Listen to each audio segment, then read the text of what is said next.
The Knights of the Zodiac shine and marvel. This video is purely for entertainment and does not infringe on copyrights or laws. The rights to the novel and image belong to the original author. We do not claim ownership. Don't like waiting and want to listen to this fanfic in full now? Subscribe to our Patreon, where you'll find the best fanfics. Chapter 317 Blue Fire, Will-O-Wisp, Ghost Canyon. The energy of the dark dimension is not a specific substance, but a kind of energy, so the only thing that can destroy energy is energy. This principle is actually very simple. In simple terms, Dormammu, as an energy-oriented life, is basically immune to physical attacks and has a high magic resistance. What Laziah needs to do is to use skills and spells to break the defense. Before this, Laziah had received guidance from 6 gold saints, but most of the skills he learned were physical attacks. Well, the Aquarius Ice skill taught by Dieter, such as the Forgiveness of the Goddess of Dawn, is not a pure physical attack, but an attack at the spell level. However, in this dimension full of dark energy, Laziah can feel for some reason that using ice attacks may not work well. But even so, it doesn't matter. Laziah doesn't have much else, but he definitely has a lot of masters. There are 12 gold saints, and only 6 have appeared so far. Will the others not appear in the future? The answer is naturally number. What's more, the 7th person has actually appeared a long time ago. On the night when Laziah broke through the 7th sense, the 7th master had already appeared. What he taught Laziah was also very simple, that is, fire. Unlike water turning into ice, which is a physical change, any fire must involve a chemical reaction. And the fire that Laziah just learned is not an ordinary fire, it is a will-o'-the-wisp. Will-o'-the-wisp is also called phosphorus fire. It is the blue flame produced by the chemical reaction of phosphorus contained in the bones after death. In the folk of the East, will-o'-the-wisp is also called corpse gas. That's right, it is the inherited skill of the Cancer Gold Saint, the corpse gas. That night, when the evil-looking LC previous generation Gold Saint Manigat appeared, Laziah was completely dumbfounded. You know, when Jamaj appeared, he had only comprehended the 7th sense for less than 10 minutes, and everyone knew what he was doing 10 minutes ago. Looking at Gwen, who was sleeping sweetly with the quilt in her arms, Laziah actually wanted to say to Jamaj, "Brother, how about we meet again another day?" But he also knew that the appearance of the Golden Seniors was random and unforgettable. If Jamaj really left on the spot, then they would meet again next time. No, there might not even be a chance to meet again. So in the end, Laziah decisively left the gentle land and went to the hero's tomb with Jamaj. Well, the exact name should be Huangkun Biliang Slope. As the caretaker of Huangkun Biliang Slope, Jamaj, a Cancer, has the ability to freely go to the underworld, and it is naturally easy to take people back and forth. And when Laziah really stood on the dry land of Huangkun Biliang Slope, he was dumbfounded again. Why did he say again? This is the world of the Marvel Cinematic Universe. How could there be the underworld plane in the setting of the Saint Seiya world in this world? Could it be that the two worlds have been connected? Before Laziah asked a question, Jamaj laughed, exuding the damn masculine charm on his body unscrupulously. "Boy, are you scared by this place?" Laziah wanted to shake his head to deny it, but finally nodded. In front of the seniors, there was nothing to hide. Maybe the process of my realizing the 7th sense was broadcast live to these seniors. Anyway, there is no secret in my body, so what's the big deal about admitting that I was scared? But then again, what we see now should not be real. Laziah pointed at the souls queuing up to jump into the pit at the entrance to the underworld in the distance. I can't feel the existence of the small universe in them. They are not even zombies in the literal sense. On the opposite side, Dalma smiled and raised a thumb, as expected of Laziah. Such keen insight. "Boss, stop playing. I have already reached the level of the 7th sense. Okay, I can see through such a simple illusion with my eyes closed. Okay." Laziah was very upset. "Okay." Dalma took back his finger and the smile on his face at the same time. "In that case, I won't waste my words with you. After all, time is tight." Laziah has been in contact with the Golden Seniors for some time, and has long been accustomed to their behavior of coming quietly and leaving in a hurry. "You're in a hurry. I understand, Senior. If you have any advice, just tell me directly." normal teaching or enlightenment. I'll continue. On the opposite side, Dalmaj narrowed his eyes slightly when he heard Lazia's words. Boy, your method is different from theirs. First, I can't teach normally, and second, I can't give enlightenment. My method is more direct. What? Fight? Is there a more direct teaching method than fighting? Lazia couldn't think of it. Dalmaj smiled. You're right, teaching is not so fancy, just do it. As he said, a cluster of blue flames appeared on Dalmaj's fingers. But we have to do it. We can't do it casually. Boss, do you mean to ask them to come and watch? Lazia pointed at the souls queuing in the distance with a frown. Of course not. Dalmaj shook his head. What I want to teach you is a way to fight souls, so you can't use other people's moves. You can only use my moves. This one. Looking at the flame in Dalmaj's hand, Lazia's mouth twitched. Corpse chi? But boss, I don't know yours. I didn't know it at first, Dalmaj said, and he had already pulled out a fighting posture. But it doesn't matter. After I beat you up, you should be able to learn it. As he spoke, Dalmaj had already rushed towards Lazia. If you still can't learn it after being beaten, then you stay here and accompany those souls to the underworld together. Corpse chi middle. Ghost Kang Yen, fuck you. Looking at the powerful flames bursting out of Manigat's hand, Lazia almost peed. This Ghost Kang Yen is said to be able to burn the body and soul together, and it is a soul fire that can never be burned out. If you get infected with it, you're done. Manigat's speed is very fast, and the corpse chi Ghost Kang Yen flew out of his hand and instantly fell on Lazia's chest. Instantly, a burning pain from the soul spread throughout Lazia's body. Although he was pulled into this soul illusion by Manigat in the form of a soul, at this moment, he felt that his real body seemed to start burning. In reality, he was lying next to Gwen. Could it be that Gwen, who was sleeping next to him, was also ignited at this time? Brother Zhama was joking. Just as Lazia was enduring the scorching of Gui Canyon's soul, a faint blue light suddenly lit up in the depths of his soul. That light seemed to be the accumulated corpse chi. Chapter 318. Manigault gets off the plane on time. The blue light was like a seed that had been planted for a long time but had not yet sprouted. At the moment when Gui Kang Yen burned Lazia's soul, the seed suddenly grew wildly at a speed visible to the naked eye, as if it had eaten Jin Kla. In an instant, Lazia felt that the burning of Gui Kang Yen's body and soul did not seem to hurt, and even it was a little comfortable. Although it is very comfortable, I must not scream. On the opposite side, looking at Lazia's secretly happy expression, Manigat nodded gently. Sure enough, that guy really taught you everything he knew. Even the seeds of corpse chi were planted in your soul a long time ago, but you didn't discover it before because your realm was not high enough. Although Manigat didn't name the guy, Lazia naturally knew who he was talking about. Xiang, Lazia's first formal master, although when they met, he only gave him a set of tools such as hammers and chisels for maintenance, but he really taught him everything he knew. Whether it is the repair of the holy clothes, or the telekinesis skills, Ares' crystal wall, stardust rotation and other signature skills, and even the corpse gas, he has instilled them all into Lazia's mind. That's right, Shin can also use the corpse gas, because his teacher Bailey is a brother of Manigat's teacher Sage. Sage is the Pope of the LC era and the Cancer Gold Saint of the previous generation. His specialty is naturally the corpse gas. However, Sage's position as the Pope and the identity of the Cancer Gold Saint were all given to him by Bailey. So in fact, Bailey's attainments in the use of corpse gas are even more awesome than Sage, a decent Cancer, and Shin, as Bailey's most outstanding student, naturally learned his master's specialty, the corpse gas. As for why it was not passed on to Mu in SS, according to the setting, when Shin died, Mu was only 6 years old. It should have been after that he realized the seventh sense and obtained the identity of the Gold Saint, so it is normal that he does not know the corpse gas. This logical relationship cannot be used as a reason to criticize LC as a fan fiction and not a canon. After all, in Lazia's case, LC seems to be the canon.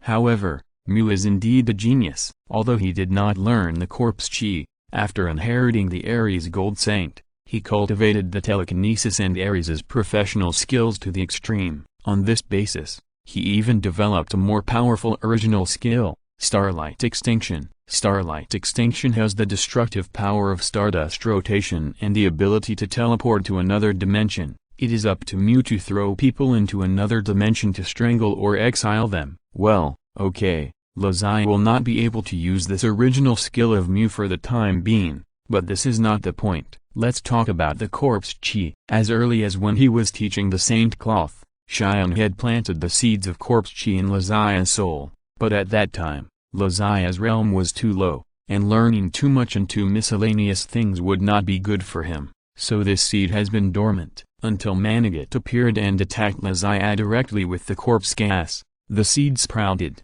and once it sprouted, it grew wildly out of control.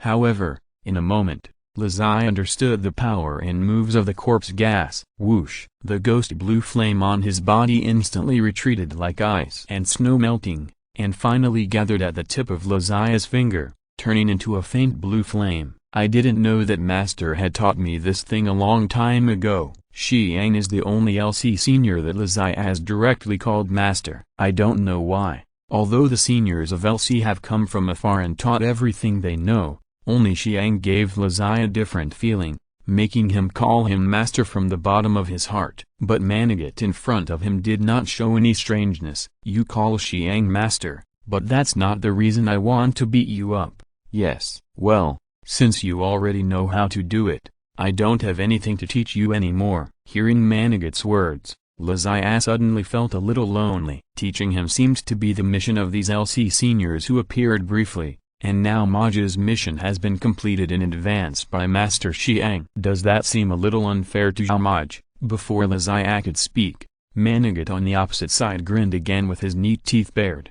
In that case, let's fight with all our hearts. What? Lazai just wanted to scratch his head. You're not going to leave, but you still want to fight? Ignoring Lazai's tangled expression, Manigat on the opposite side rushed over with a smile, and the blue corpse gas ignited in his hand again. Come on, kid, let me help you deepen your understanding and perception of the corpse gas. That night, Manigat did not disappear for a short moment like other seniors, but fought with Lazai in the soul space for most of the night. Almost all the ways to use the corpse chi were used by him. Lazai, on the other side, was in a state of being beaten unilaterally. As a newbie who was proficient in both the seven senses and the corpse chi, Lazai was really not good enough in front of an industry leader like Manigat. Fortunately, Manigat didn't really want to kill Lazai, so Lazai persisted despite his intentional or unintentional letting him go. Until the end, Manigat raised his index finger and shouted seriously,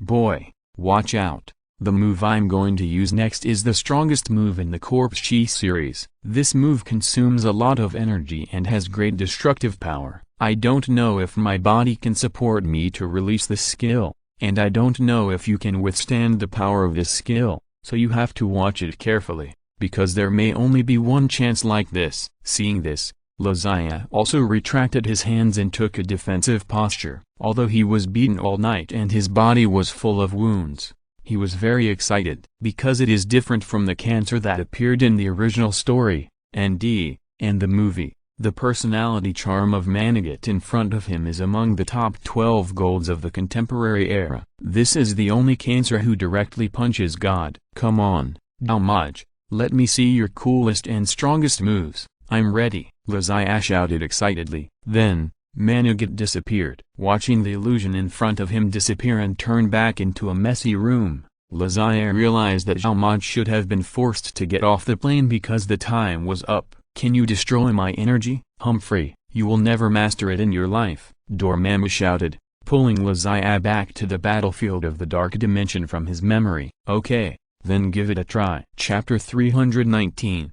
The Burial of Corpses and Souls. Dormammu naturally didn't believe Lazai's words, although Lazai had used a very powerful skill, Galaxy Starburst, to directly cause a large-scale explosion in the Dark Dimension. It actually didn't cause much damage to Dormammu. Later, the same thing happened when he changed to La Shansheng Longba, and the power was even much smaller than before. And now in Dormammu's mind, Lazai's words about the power that could destroy him were naturally the same, just bragging. Dormammu had already thought about it, and would use his dark power to fight Lazia first. Even if he couldn't beat him, he could tire him to death. This is the dark dimension. The size of this dimension is much larger than what Lazia saw, and the energy is much more, which is equivalent to Dormammu's blue bar, with a whole world as a backing. What can you use to fight me? It's not that Dormammu underestimates Lazia, but even if Lazia has shown destructive power, Dormammu still doesn't look down on him. The dark energy in the space was stirred up again, and the flames on Dormammu's body became much stronger. A stronger fire python than before raised its head in the flames and stared at Lazia fiercely. Lazia did not refute anymore. No matter how much he talked, it was just a waste of time. He just had to do it now. He raised his hand, and the blue flame of corpse gas was gently dancing on his fingertips. He did not seem to have any momentum, and even looked like it might go out at any time. After putting away the fire phoenix, Lazia stood in front of Dormammu, who was flaming all over, like a baby holding a stick to challenge a 100-meter giant. But Lazia had a casual smile on his face, and that smile was somewhat similar to Manigat. No matter who the enemy is, even if it is a god, I will kill you. Corpse gas. With Lazia's voice, with his fingertips as the center of the circle, countless corpse gas appeared from nowhere and quickly gathered at his fingertips, forming a not-so-big blue light ball in an instant. When the light ball was formed,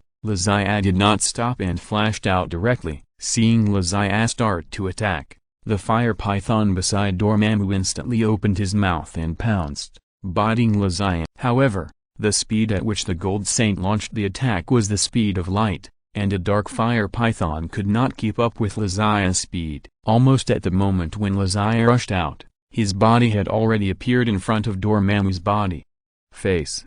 Eyes. Then, Lazia's finger touched Dormammu's forehead without any hindrance. From the perspective of Ancient One, Lazia's attack was like a mosquito biting a person. Although there was a little feeling, it would only make people feel a little itchy at most. But Dormammu, who was touched by a finger, suddenly felt a strong sense of crisis in his heart. Soul burial break. The light ball followed Lazia's fingertips and went directly into Dormammu's forehead. Then there was a muffled sound, and a big bump suddenly bulged on Dormammu's forehead. Boom. Then there were muffled sounds one after another, and every time it sounded, a corresponding big bump would bulge on Dormammu's face, the top of the head, eyes, cheeks, neck. The location of the bumps quickly spread down along his body. Soon, countless big bumps bulged all over his body, and his whole body was propped up like a balloon. You did what? Dormammu wanted to speak, but before he could finish his words, the big bags broke open one after another, and a faint blue light suddenly shot out from them, and the huge explosion completely occupied the entire space. Boom, boom. The explosion lasted for a full 10 seconds. And the shockwave generated by the explosion completely disrupted the entire dark dimension. Guyi, who was hiding behind Lazia, even felt that this dimension was fragile and seemed to be broken. Mr. La. Guyi frowned. Dormammu's confinement of space seems to have been opened. Let's leave here first. As he said that, Guyi used the hanging ring to directly open the space door. At the other end of the door, the scene of the Avengers base was revealed. You go first. I still have some things to do, Lazia said without looking back. But, this world seems to be unstable. I'm afraid it will. Guyi didn't finish his words, and suddenly felt a force lifting him up, and then threw him towards the space door like throwing garbage. Wait a minute. When Guyi finished saying this,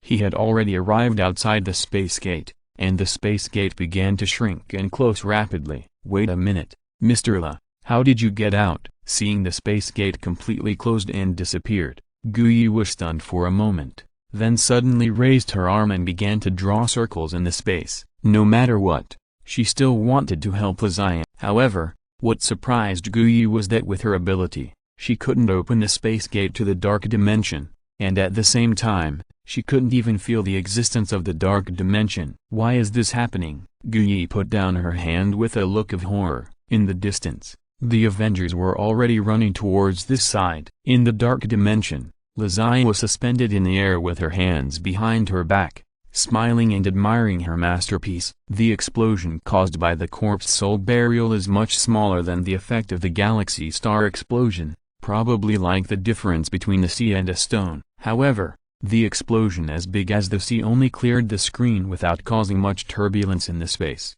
But after this small stone was thrown out, the whole space felt like it was about to collapse. The cause of this disaster was that Dormammu, the ruler of the dark dimension, fell under the power of the corpse chi soul burial. Unlike the corpse chi ghost Kang Yen, which can use the human body and soul as fuel to burn, the corpse chi soul burial directly uses the soul as gunpowder, and the corpse chi is the spark that ignites the gunpowder. The spark comes into contact with the gunpowder, and then there is a devastating explosion. The stronger the soul, the greater the amount of gunpowder, and the greater the destructive power. Just like now, Dormammu, as the ruler of the dark dimension, has an extremely strong soul, so when his soul explodes, the destructive power generated is even enough to affect the entire dark dimension. And long before the Ancient One left, Dormammu's body constructed of energy flames had already exploded. Now the whole world is experiencing a sympathetic explosion.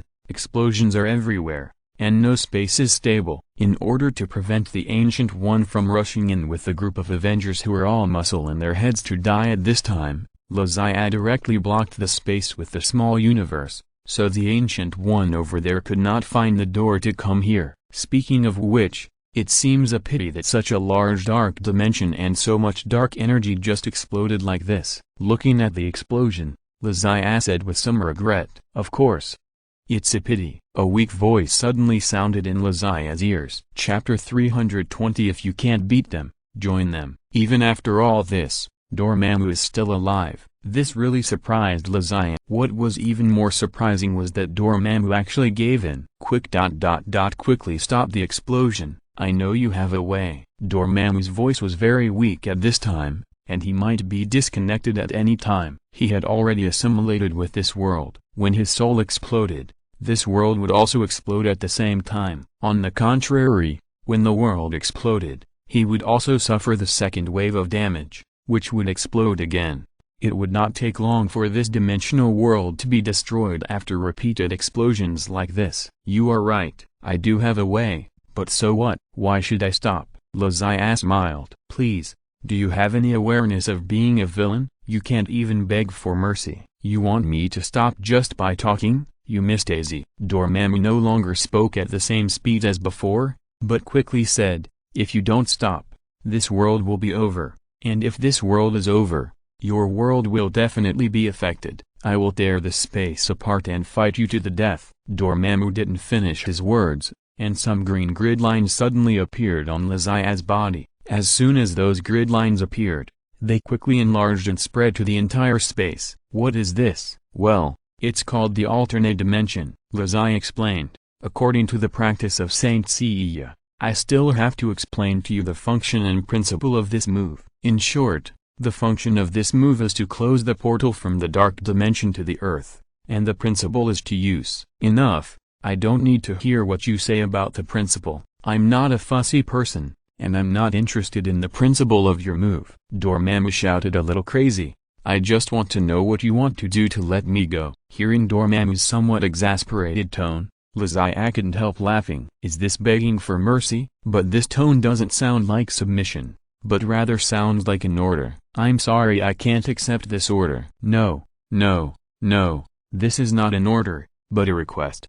Please tell me what you want me to do so that you will stop this explosion. Dormammu's voice began to become humble, and his voice trembled a little more. So, are you begging me? Zodiac looked at the fireworks that kept exploding in the distance. Such a large-scale gorgeous beauty must be seen a few more times. I don't know if there will be another chance in the future. Yes, I'm begging you, please stop. If you keep going like this space will be blown up. Dormammu was right. While the two were talking, the energy of the dark dimension had exploded by a small half, and Dormammu had already been seriously injured. It was a miracle that he could still talk to Zodiac here, but Zodiac thought about it seriously. I refuse. He hadn't forgotten what happened with the Mandarin. He let the Mandarin run away and was criticized by so many people. Now if he let Dormammu, who was countless times stronger than the Mandarin, go, he would be criticized to death.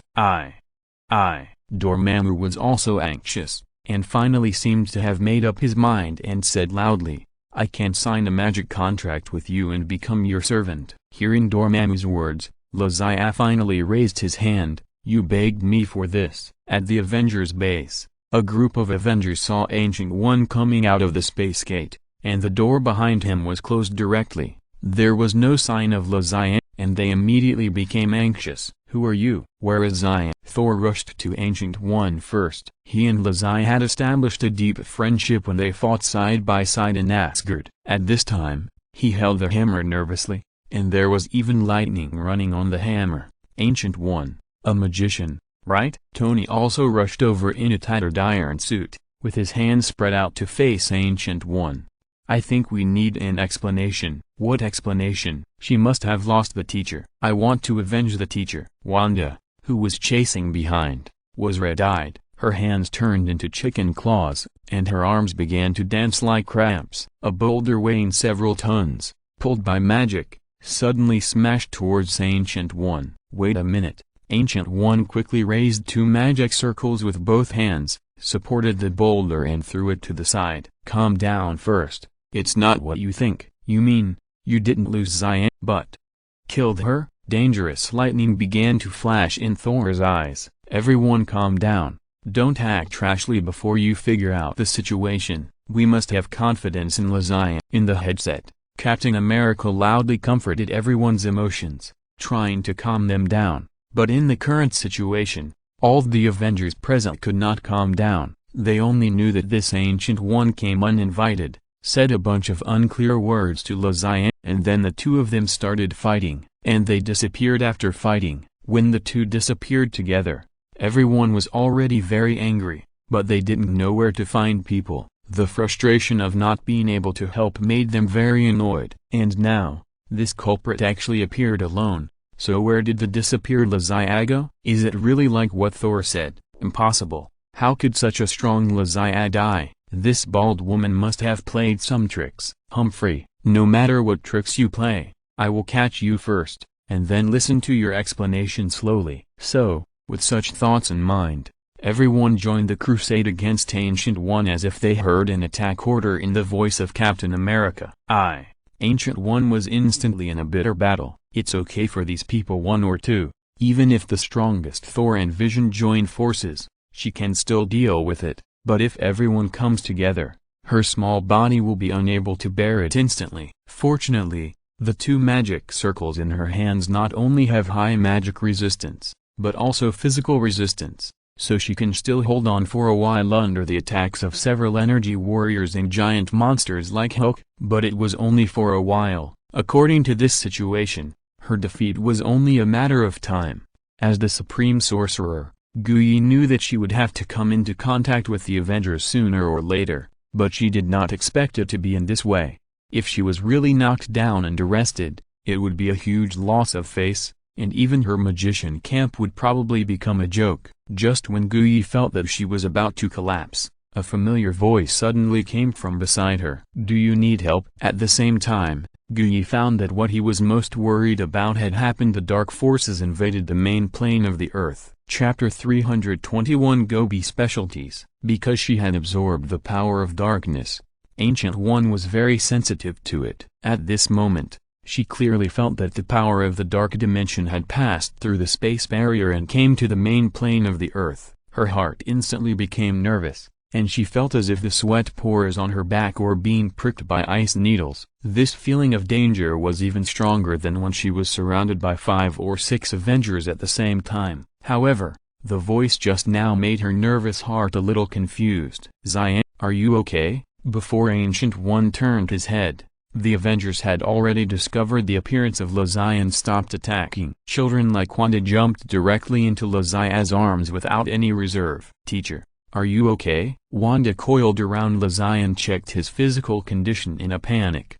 The panic expression was not something a child of this age could act out. "Of course I'm fine." Lozaya couldn't bear to disappoint the child's kindness, so she didn't pull him down, but reached out to support him. "By the way, why did you guys start fighting?" Lozaya turned to look at the others. Wanda, who was 170 centimeters tall, was not petite, but she looked like a pendant on him. not affecting his sight at all. At this time, the Avengers also stopped attacking. After looking at each other, Tony, who was the best at talking nonsense, was pushed out. "Well, we are doing a team-building activity with this new colleague. Where did you go just now? Why did you take so long to come back?" From Tony's words, you can't hear anything wrong at all, as if a bunch of strong men surrounded an old lady and did such a tasteless thing just now. It was not them who did it. Team building? Haha. However, Lizzie did not expose Tony's lame lie, but smiled and nodded. "I went to travel to Malgobi and brought some local specialties for everyone,"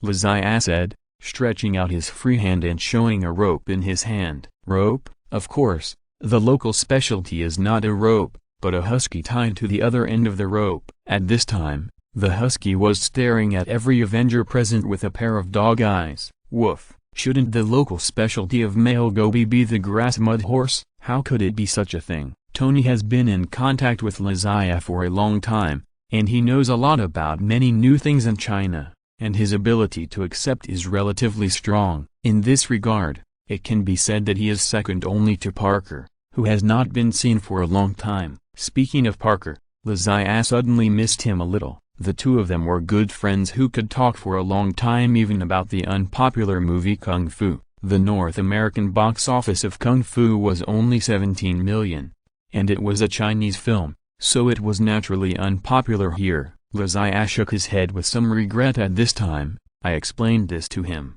but he didn't seem to like the modeling of the grass mud horse and insisted on choosing Ra. I had no choice. Woof. The husky on the ground barked again. "My grass mud horse. That thing is stupid at first glance. Okay, and the models you made, Chihuahua, Teddy, Pekingese, Pomeranian, Bicon, they are all weak. Okay, now I choose this shape. At least it looks good, if nothing else. At least it is big enough and looks fierce enough."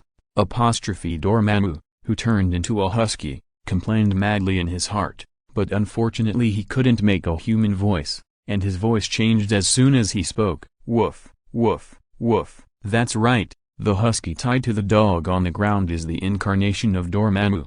When he was about to be shattered to pieces by the corpse soul burial, Dormammu finally put down all his dignity and knelt down to beg for mercy. And Lizzie also accepted Dormammu's loyalty with a compassionate heart. So the master-servant magic contract was formed, and Dormammu officially became a pet under Lizzie. Since the master-servant contract was formed, Dormammu's combat power naturally cannot continue to be thrown in the dark dimension to eat dust, which is a huge waste of resources. But Dormammu's ghostly appearance is more bizarre than the Electric Man. If he is brought out like this, it might scare the children, so Lizzie provided several illusion models for Dormammu to choose. For Dormammu, the ruler of the dark dimension, changing shape is not a difficult task. Then, just like Dormammu's previous complaints, he weighed the multiple stupid and cute ones, and finally chose Ra as his illusion image. At least this one is a little bigger. When Tony bent down to touch the dog's head,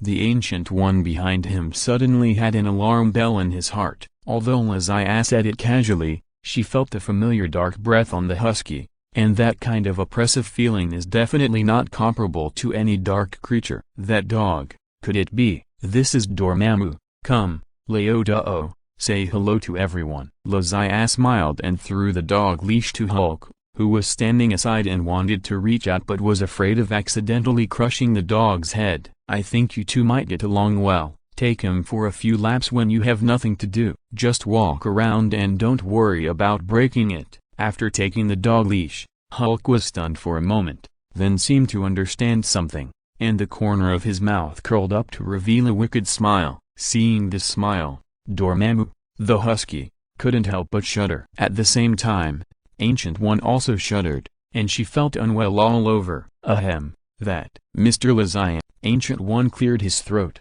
walked closer, and when he looked at the husky on the ground, there was still a hint of strangeness on his face. Can you tell me what's going on? Tony rubbed the dog's head and looked up at Ancient One. So, this bald lady doesn't know anything either? We seem to have wronged you just now, Ancient One said with a stiff face.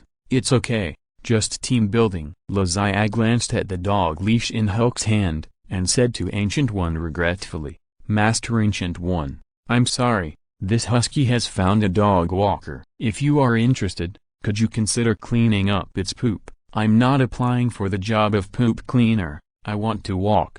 No, Ancient One waved her hands quickly. I want to say, why did he become like this, in that place? Lazia knew what Ancient One wanted to ask, and after making a joke, she stopped teasing her. The space where Dormammu is located no longer exists. His invasion of the main plane of the Earth will naturally not happen again in the future, including him. He will no longer be our enemy in the future. From today on, Mr. Dormammu will officially become a warrior dog of our Avengers and a member of the protection of the Earth. Don't look at him as a silly man, he is super fierce. When Lazia was talking, Dormammu on the side cooperated with him and put on a ferocious expression. I'm super fierce, if you don't believe me, I'll chew your sofa. Thank you Birth of Laoski for the reward of 10,000. Thank you Silangani and Sicily for the reward of 100. Emma is so touched. If you're listening to this novel on a channel other than Fanfic World, it means they downloaded and uploaded it without effort. We cordially invite you to visit our channel, Mundo Fanfic Novelist. There you'll find the original version of this story and you can explore many other novels of various genres. We are waiting for you to immerse yourself in a world of incredible novels. Chapter 322, Recruiting People. In a spacious office in the Stark Industries building, a meeting attended by the Avengers was underway. Before the formal meeting begins, let's introduce a few people to everyone. Hill, as the person in charge, led the meeting. Lazia, Tony and others were all present. This is Dr. Hank Pym. You may not have heard of his name, but to be honest, he is the predecessor of most of us here, except for the captain. Dr. Pym debuted as Ant-Man in the 1970s and 1980s. Except for the captain, many of the others were not born at that time. While Hill was speaking, the projector behind him was playing some of Dr. Pym's previous deeds and the honors he had won. Everyone applauded and paid their respects to this predecessor, but unfortunately Dr. Pym did not appreciate it. There is no need to bring up those things. Also, if this is a meet and greet party, then I don't think it is necessary. I have no interest in introducing myself and getting to know these people. Pym's face was sour. He was found in his base. It was not the people from S.H.I.E.L.D. who came to the door, but the S.H.I.E.L.D. led by Zhang Xian himself. Because he knew that Pym and Howard Stark had some unpleasantness before, and there were still some Hydra personnel lurking in S.H.I.E.L.D., so Zhang Xian took over the matter of contacting Dr. Pym. To be honest, when he first saw Zhang Xian, Dr. Pym thought he was going to find him to go to the high seas to get a luxury cruise ship to start a gambling game of rock paper scissors, and hammers, But later, after knowing Zhang Xian's intention, Dr. Pym refused at first. After all, I can't come just because you ask me to. I am also a person with an ID card, okay, don't save face. Then, Dr. Pym followed Zhang Xian. Brother Xian, this old man is so irritable, how did you convince him? Lazia sat next to Zhang Xian and asked in a low voice. Zhang Xian smiled slightly. Believe in Brother Xian, that's right. Lazia didn't want to talk anymore. Listen to this. Is this human language? Do you think your last name is Zhang? In fact, the reason why Dr. Pym followed Zhang Xian was very simple, because Zhang Xian had already caught Darren Cross. Without giving Darren Lawrence a chance to put on the wasp suit and cause trouble, SHIELD jointly enforced the law and directly arrested Darren Krause. As for the reason, Darren Krause used the unfinished particle reduction technology to turn more than one of the Pym Technology Company's executives who opposed him into minced meat. His behavior was as bad as Haidafu plus Mao Dongzhu, and there was a good reason to arrest him. Darren Krause was arrested, and the former SHIELD Defense Minister Michelle Carlson, who had contacted him, was also brought out. Then, a huge Hydra hidden line lurking in SHIELD was pulled out. Afterwards, Darren Krause's technology and the wasp suit were destroyed together, and Dr. Pym's worries were completely resolved. After knowing this, Ant-Man Scott also complained to Dr. Pym. I've said it before, we still need the help of the Avengers. You insisted that they were too busy throwing cities down from the sky to handle it. As a result, you got slapped in the face, right? They are obviously very idle, and there are a lot of foreign aid. But after complaining, Scott still said, "But by the way, Mr. Pym, can you take back your suit?" Scott, who passively accepted the identity of Ant-Man, did not have much interest in becoming a superhero. If possible, he would rather return to ordinary society and live an ordinary life with his daughter. However, Dr. Pym finally caught someone who might help him find a wife, so he would not give up easily. "If there is nothing else, I will go back first. I am also very busy here." Dr. Pym stood up and prepared to take Scott away. The latter's training was not completed yet, and he had to continue to train. "Mr. Pym," Captain America spoke. As a veteran of World War II, Dr. Pym still had to listen to his words. "Anything else?" "Captain Rogers." Captain America glanced at the others, then stood up and said, "We want to invite you to join us." "Join you?" Dr. Pym looked around and chuckled. "Go with you to save the world? I'm too old. I'm afraid I can't do it." "We naturally didn't think of letting you jump up and down and throw shields at people at your age." Tony took over the conversation, but the content of this conversation made Dr. Pym and Captain America frown. Woof! The dog who was listening to the show in the corner suddenly stood up and barked, "Hey, this person talks so much that you don't have any objections. I definitely can't stand it here." Lazia turned around and glared at it. "Get lost." Okay. The dog lay back down. With the dog barking to interrupt, the atmosphere was not so awkward. Dr. Pym just stared at Tony, waiting for him to give him an explanation. "It's like this, Blue." Tony turned around and wanted to pull Dr. Banner to explain together, but what he saw was a big green face. Hulk frowned. After being beaten by Lazia, Dr. Banner accepted his previous proposal and tried to reconcile with Hulk. The ultimate goal was naturally to achieve the Professor Hulk in Avengers 4, maintaining Bruce Banner's IQ and Hulk's strong physique. It's just that this goal is a little difficult to achieve. They just started to try to get along. "Excuse me." Tony turned around and explained to Dr. Pym about the quantum channel. Hearing Tony's words, Dr. Pym was obviously moved. After all, what Tony said was what he had been thinking about. If it really came true, maybe he could go into that world to find a wife. But out of distrust of Tony's father and long-term vigilance and resentment towards SHIELD, Dr. Pym still didn't want to agree to Tony's request.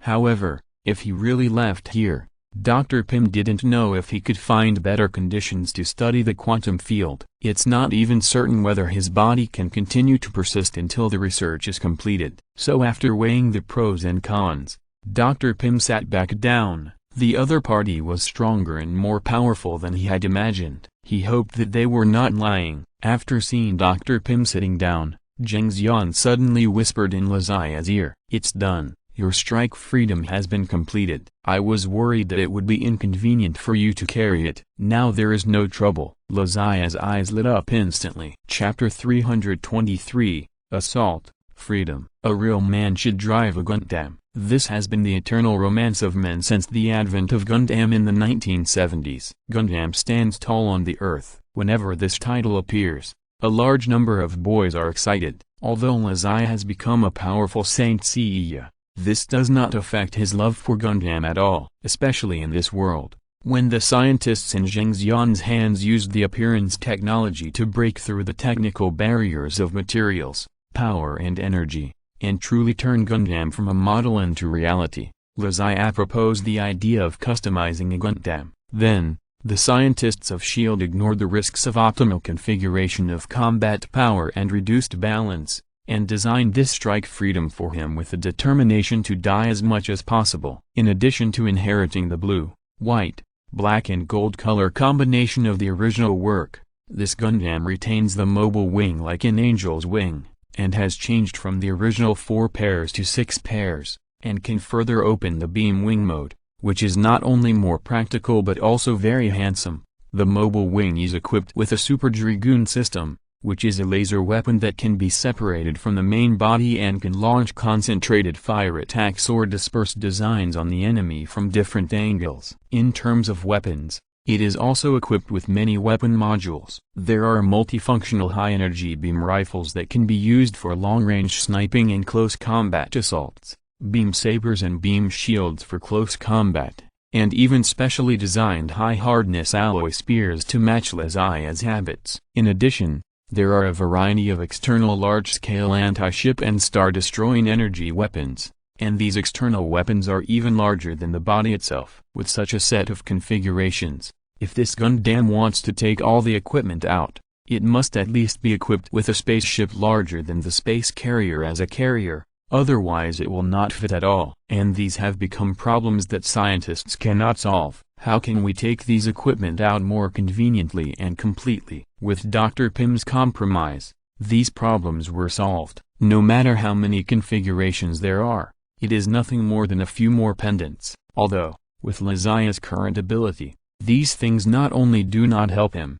but are even a constraint on his ability. In order to accommodate these machines, he even has to greatly reduce his output efficiency, but who makes him like it? In his previous life, Lazia couldn't even afford a 1:60 PG version of the action figure, but in this life, he actually had the opportunity to drive a real Gundam, so of course he had to seal his strength. In addition to introducing Dr. Pym and his daughter Hope and the new generation of Ant-Man Scott Lang to join the team, the meeting also introduced and discussed some cooperation matters with the S.H. Bureau. The details were all discussed by Zheng Xian and Hill, and Lazia basically stopped listening when the meeting was 1/10 open. To be honest, if Zheng Xian hadn't asked him to come to support the S.H. Bureau, he basically wouldn't want to attend such a meeting. But Zheng Xian didn't come alone. He was accompanied by Lu Jia, a former foreign correspondent of the national Taiwan television station who was transferred to the Bureau. He was the reporter who had a less than 2-second shot in Captain America 3 inches. His nickname seemed to be Zon Boles. There was also Captain Tao, the 5 Tigers whom Lazia had met in China before, He Cheng Wang, the special operations team leader of the Fire Phoenix Commando who had appeared in Scovia, some passers-by who didn't want to reveal their names, and a fair-skinned and beautiful girl. That girl should be a newcomer to the S.H. So she behaved very low-key after entering the door. She didn't rush to ask Captain America, Tony and others for autographs, nor did she do any other outstanding actions. In short, she was a girl with a very weak presence. However, Lazia noticed her at first sight. The reason for noticing her was not because her Papaya type was familiar, but, well, let's be frank. He was attracted by the Nai type, but he found that he knew this girl from head to toe. The domestic superhero Cyclone Lei Ling is a top student in the Department of Architecture of Tongjia University. It is a miracle that the Department of Architecture can produce a goddess-level student. Lazia and Lei Ling actually met only once, when he came back from China and was waiting for the plane at P East Airport. Lei Ling worked in the airport coffee shop, and then, instigated by a colleague, came up to chat with him. Then the two got to know each other, and later they solved a flight accident together because of a failure in the landing gear of the plane, which almost failed to land. During the process, the two had some physical contact, but it did not reach the point of conflict. However, after the end, Lei Ling invited Lazia to drink a cup of coffee. Then, the author did not say it. Anyway, after that time, Lei Ling knew Lazia's identity, and the two even exchanged contact information, and would chat more or less when they were free. Whether it was Lazia's appearance, personality, strength or technology, Lei Ling could not find fault with him, so overall, she still had a good impression of him. It's a pity that Rabbit and Eagle Sauce are too far apart, so they didn't have the opportunity to meet. Later, Lazia, who was nicknamed the Dragon Warrior by the Jianghu, had more and more titles, and even added a title of consultant of the SHIELD in his public identity. So when Zheng Xian came to invite Lei Ling to join the SHIELD, she agreed without thinking. Then, it was the opportunity to come to the SHIELD for a social group building that she had been waiting for several years. However, considering Lazia's special status and the fact that he already has an officially announced girlfriend, Lei Ling did not show anything wrong after meeting him. He just looked at him from a distance and nodded politely. Lazia did not think too much about it, but just smiled and said hello. I don't know how long it took, But after Lazia fell asleep in a daze, he had a dream of driving a tank at the airport. After waking up, he found that the meeting was finally coming to an end. So, when it comes to holding a meeting, no matter which hemisphere or country it is in, he always, during the 2 sessions, just ignore what I said. When the meeting was finally over, when Lazai was about to stand up and find Gwen to pay his taxes, Zheng Xian grabbed him. It's not easy for everyone to come to the Night Uyaok city. Can you take them around in the evening? Lazai nodded without thinking.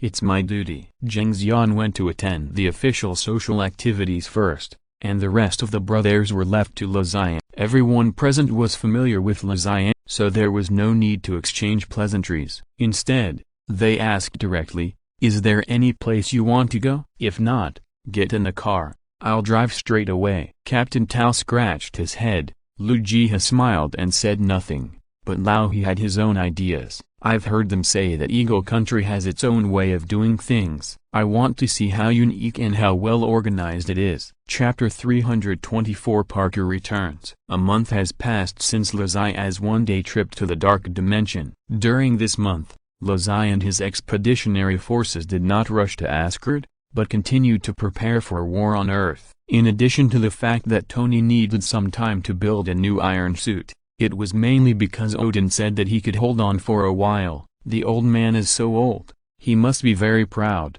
so we can't just go to him and tell him, "Hey old man, your daughter is going to rebel, we are here to help you go to bed." Doesn't the old man have any face? If he dies on the spot, Thor and Gay will become orphans. Oh, that's not right. Lazia seemed to have helped to deal with the Dark Elves before, and the Queen Frigga didn't die. These 2 guys would at most become children from single-parent families. But that's not okay either. Although Odin is old, he is also a signboard of the 9 realms. The strength of the father level can also suppress some evildoers. In a month, Tony's Iron Man suit was basically ready, and Lazai's Gundam was transformed into a pendant using PIM particles. Vision didn't need to do any upgrades. Banner also kept his transformation after trying to reconcile with Hulk. Naturally, he didn't need any armor assistance in this state. Everything seemed to be going according to the original pace until a person suddenly appeared in front of Lazai. Peter Parker, Lazai's good friend and Twister's good neighbor Spider-Man, returned from school and returned to his hometown again. "Zion, I'm back." After meeting, Parker directly hugged Lazai in his arms. To be honest, the moment he saw Parker coming up, Lazai suddenly popped up a word in his mind. "Gang gun." What the hell? Gwen and Jessica are here. Are you going to make it public? Fortunately, after living in London for several years, no one has asked Parker to change his orientation. After confirming his eyes, he is still the upright man. So after the hug, Lazai said from the bottom of his heart, "Welcome back, brother." After meeting, they naturally talked about some daily life after separation. Although they haven't seen each other for a few years, the relationship between the 2 is not awkward at all. Although Parker is in London, he knows everything about what Lazai has done over the years. Not to mention the relationship between Gwen and Jessica. Even Felicia Hardy is still in the Holy Grail Company and is still working as Lazai's secretary. With Gwen and Felicia, Jessica naturally knows Lazai's whereabouts. If Jessica knows, Parker will naturally know. When Lazai was showing his power in Twisted Waste City, around the world, and even in the 9 realms, Parker was naturally not idle. The law and order in London is not much better than Twisted Waste, so Parker, the Spider-Man, doesn't even need to wait for arrangements and can directly go to work without a license. During the time in London, Parker was even more tired than when he was with Twister. After all, he had friends like Lazai and Electric Man to help him when he was with Twister. Although there was Gwen's father who always disliked them at the police station, it was just an isolated case. In London, not only did the criminals hate Spider-Man, but the patrolmen also collectively protested why an American hero could enforce the law without a license in their country. Even some local defenders openly condemned him. Parker could have locked himself up in the school and turned a deaf ear to the outside world and only read the books of sages, but unfortunately he was not that kind of person. When he met criminals, he would always unconsciously want to help. As a result, a lot of unnecessary troubles were caused, until later, When Parker was doing justice, he met an alien who fell from the sky. That alien life was not a humanoid creature, nor did it have the ability to commit crimes independently, but it was more perverted than a humanoid creature that could commit crimes, because that thing can possess a person, amplify his subjective consciousness, and turn him into a pervert who is invulnerable to swords and guns and cannot die. Yes, that thing has appeared in both comics and movies, and its name is Venom. No one knows why Venom appeared in London, instead of landing in San Francisco like in the movie, and then being obtained by a down-and-out reporter, thus becoming an anti-hero who repays grievances with justice. Anyway, Parker met Venom unexpectedly, and became the host of Venom by mistake, thus changing from the red and blue version of Spider-Man to the black and white version of Spider-Man. The image is roughly the same as the image of the possessed Blackened in Spider-Man 3. After becoming the black and white Spider-Man, Parker's thoughts were also influenced by Venom to a certain extent. Although the general direction has not changed, it is still to fight against crime and punish criminals. But in terms of attitude towards prisoners, there has been a great change from before. Before, Spider-Man, after catching a criminal, never directly carried out a trial, but would catch the criminal and hand him over to the police for handling, because in his heart, he just helps to catch people, but he is not a law enforcer. But Spider-Man Black and White is not like that. When it is discovered that the criminal has the intention or idea of harming people's lives and has begun to commit crimes, Spider-Man Black and White will kill directly without mercy. Kindness to prisoners is cruelty to good people. Spider-Man Black and White has completely transformed into an anti-hero. Such a concept naturally caused a conflict in Parker's mind. He never thought of taking anyone's life, no matter how evil the person was. So,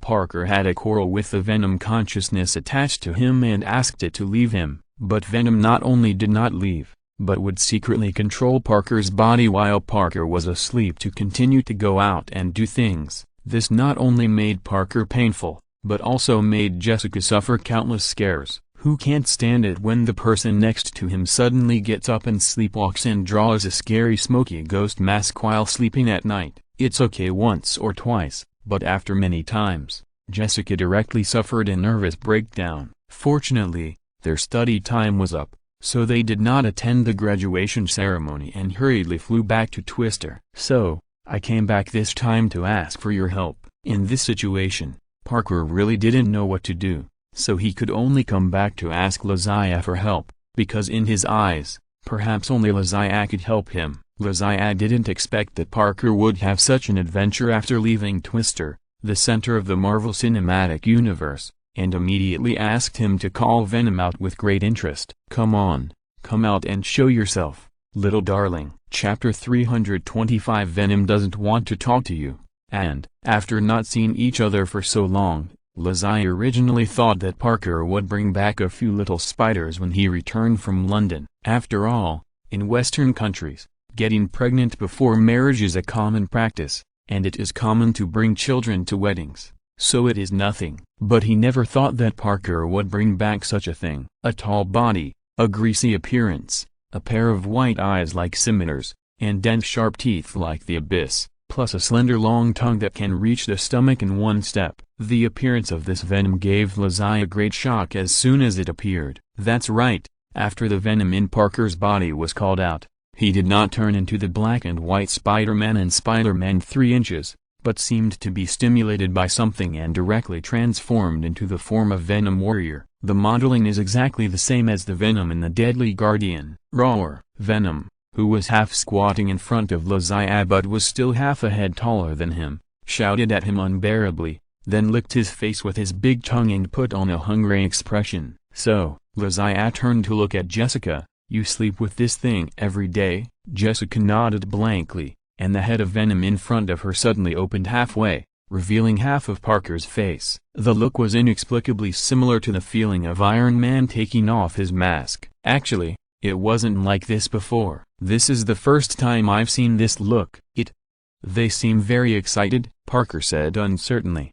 When he transformed into black and white Spider-Man before, he could still control his words and actions. But this time it was different. Venom uncontrollably transformed into the image of a huge dark warrior, and Parker found that he seemed to have lost most of his body control. Excited, Lazia looked at Venom, who was shaking unconsciously, and then suddenly nodded as if he thought of something. "Could it be that you are interested in this?" As he spoke, a chill suddenly emerged from Lazia's hand, and the chill quickly condensed into a huge snowflake on his hand, and then began to spin like a crystal. Sure enough, seeing the cold air, Venom was obviously more excited. It wanted to come closer, but it stood there in fear. "Interesting." Lazia put away the snowflake crystal in her hand, and then reached out to touch Venom's head. "No." Jessica next to her hurriedly stopped him. Parker didn't know that Jessica had seen Venom in this image, and had followed it out more than once, and saw it bite off a criminal's head and swallow it. That scene made Jessica not eat properly for more than a month,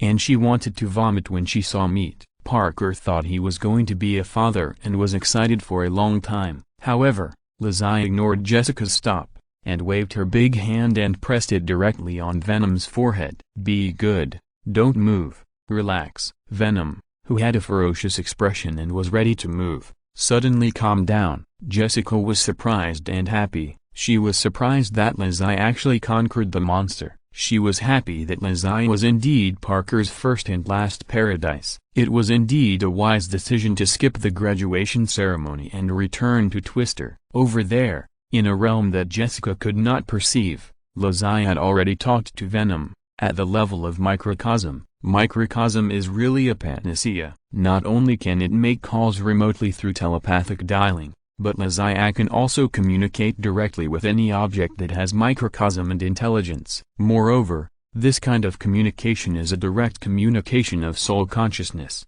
and even translation is saved. What are you?" Venom's voice is the same as in the movie when it possesses a body, with a low dark smoke voice. But when talking to Lazia, it lacks a bit of domineering and confidence. "Me? I'm a Saint Seiya." Lazia. "Saint Seiya? Never heard of it." Venom has been in the universe for so many years, and he is considered to be knowledgeable. Dykos and Wallace have heard of it, but they have never heard of Saint Seiya. "I haven't heard of it." "It doesn't matter. I can tell you that the saints are warriors who use their microcosms to fight. Their fists." "What is microcosm?" Venom didn't seem to have the patience to listen to Lazia's story about the origins of the saints, but instead asked the key words. "Microcosm?" Lazia thought about it, and without hesitation, she spoke directly. "Microcosm is the original power that exists in everything. It has existed in everything since the Big Bang. It's so powerful. Can I learn it?" The young Venom obviously hadn't been beaten by society, so he asked directly, without any prejudice or rules of apprenticeship. "I'm afraid I can't." A voice directly denied Venom's question. It was Parker's voice. After Venom possessed him, he and Parker were basically one. So when Lazia used the microcosm to connect to Venom's soul channel, Parker was also pulled into the group chat, but he was just lurking at the beginning. This little universe of Ziaz is not something that everyone can learn. No, it should be said that no one can learn it. "Don't waste your energy." Parker poured cold water on Venom mercilessly, and then continued. "If possible, I hope you can leave me and my life, because my life has been completely broken by your appearance, which is not good." "But I am having fun," Venom said naively, "and, haven't I been helping you realize your ideal in your heart, fighting against evil and protecting justice?" "I think you should thank me." "Thank you," Parker said in a somewhat broken tone. "Thank you for turning me from the Spider-Man loved by everyone into the Black Spider that everyone fears. Also, killing may be your justice, but it is definitely not mine." Parker actually tried to communicate with Venom before, but this thing showed great aggression and chaos from the beginning, and there was no way to communicate properly. Fortunately, this time with Lazia's little universe, he was able to communicate with Venom normally. "But, those people I killed all deserved to die." Venom was right. Those people did have a way to die. It just killed them for justice. "I said that I only fight against evil, but I am not responsible for punishing it. We cannot bypass the law and directly exercise rights that do not belong to us. If everyone does this, then what is the point of the law? The world will be in chaos." "I still cannot agree with your concept, human, and I want to give you a cold shoulder." Chapter 326 Spider-Man never retires. This thing doesn't seem as difficult to communicate with as you said, Lazai interrupted. At least so far, Venom has behaved quite normally, with clear speech and accurate thoughts. Apart from being a little extreme and a little stubborn, there is nothing wrong with it. On the other side, Parker sighed. I know, it doesn't make sense to talk to you. In this case, please leave my body. I have my own abilities and don't need your help. You should find another host who shares the same philosophy as you. This is what Parker has always requested. However, before Venom can say no, Lazai on the other side suddenly expressed a different opinion. No, Peter, I don't think you can let Mr. Venom leave. It can even be said that you should be the most suitable host for it. If Parker could show his face at this time, his expression would definitely be like this. Degrees. Zion, are you sure you're not kidding? I'm here to ask you for help. Don't you know what our relationship is? If you don't want to help, it's fine. But why are you still making trouble here? Is it true that the newcomers are better than the old ones? When I asked someone to watch a movie with you before, I called him a little sweetie. Now the newcomers are better than the old ones, and they call him a cowherd. Hey, that's filthy. Lazai was very upset. You were already ridiculed for using the kung fu joke at the beginning, and now you're using the journey to the West joke. If you keep going like this, your fans will be upset, okay? Although not many people are reading it now, the few dozen people left are all true fans. Give me something a little better, and be worthy of the money of the grown men. What? Parker was confused. It's okay, Lazai sighed. It's not that I don't want to help you, but this matter, in the matter of being a Venom host, I'm afraid there is no one more suitable than you. Parker didn't reply, with an attitude of you talking and I listening. Have you ever thought about what Mr. Venom's code of conduct is? Is he bloodthirsty or does he kill innocent people indiscriminately? Parker thought for a moment and said, not really. At least for now. It kills those who deserve to be killed. That's it. It kills those who deserve to be killed. That means that after it possesses you, what it does is generally the same as you, but the means are a little more extreme, right? You are right. Then the question is, if you don't want this venom now and throw it away, based on your understanding of it, what do you think it will do? Parker said uncertainly, it should continue to possess another person, and then, Parker couldn't continue, and Lazai finished for him. Then, he will have two possibilities. One is to continue with the current idea and continue to punish evil with extreme means. The other is to execute the idea of the new host. We have no way to control what that person thinks, right? What if that person is a very evil person, just like the Lankoff brothers back then? Parker stopped talking. The Lankoff brothers were the leaders of the Russian mafia and the underground organization of the Twisted Waste City back then. They were the first enemies that Spider-Man and his friends faced after their debut. If Venom really possessed someone like the Lankoff brothers, then he might not be as simple as just killing people. Parker has not fully experienced how powerful Venom is after being possessed, but Lazai has seen it in the movie. Although he is not invulnerable to swords and guns, he is still like nothing happened after being attacked by swords and guns. He doesn't even have any problems with broken bones and heads. As long as it is not an instant death injury, he will be resurrected on the spot with full status after 5 seconds of non-use. If such a difficult enemy is determined to make trouble, even Hulk may not be able to beat it, and Captain America is even 50-50. If we can't find its weakness of being afraid of sound waves and fire, it will be almost an immortal existence. If that happens, I'm afraid the underground order and social security of the entire Twisted City will suffer a huge impact, because even if the Avengers take action at that time, according to their routine, they must go through a lot of trouble, fighting and demolishing all the way, legally demolishing countless buildings that are not illegal, and injuring countless passers-by before they can solve the problem. That is another sad story for countless families. Just imagine that even a crisis as big as Scovia will be hated by the people after the Avengers have calmed it down. You will know that when the superheroes saved the Earth over the years, they have indirectly caused the sorrow of countless families. Parker didn't dare to imagine what it would be like if such a thing happened, and he didn't want it to be caused by himself. So, if you want to minimize the negative impact it causes, One option is for you to continue to be its host, and use your will and faith to influence it, rather than being dominated by its power. The other option is, kill it. Don't doubt it. You know I have the ability. Lazia's words made Parker deeply entangled. Of course, he was unwilling to continue to be Venom's host, but he was even more unwilling to kill it. As mentioned before, Parker is an extremely kind person. He can't bear to kill even criminals, let alone a kind Venom who only wants to punish evil. Parker was entangled and didn't say anything, but Venom spoke. Gentlemen, although I don't know much about the customs of your Earth, you are discussing my future and whether you want to kill me in front of me. Is this really okay? Lazia smiled. Mr. Venom,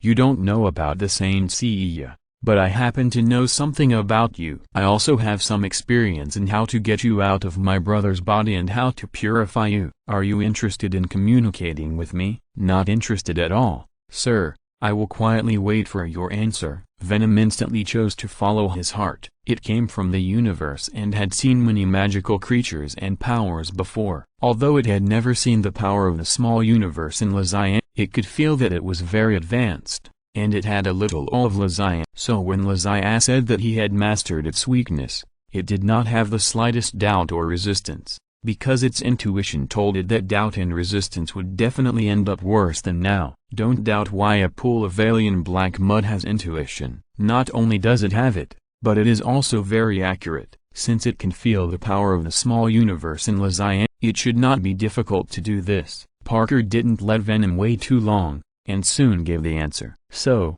I still choose to accept it, but I'm afraid I can't use the name Spider-Man anymore. Lazia smiled slightly. Don't worry, although you are no longer Spider-Man, the title of Spider-Man will not be retired, and the successor is on the way on horseback. Chapter 327, Is the God King old and still alive? Less than a few months after leaving Asgard, Lazia returned here again, but before he left, he came alone, but this time he came with a team. Although after being promoted to the Gold Saint, Lazia felt that he could crush Hela by himself, but he still came with a team. After all, glory has never been a one-person game. A beam of light flashed at the head of the Rainbow Bridge, and a group of people appeared in Heimdall's hut. Hi, old hi, long time no see. Lazia warmly greeted Heimdall, who had been stationed at the Rainbow Bridge for more than 10 years, eating, drinking, defecating, urinating and sleeping in this hut,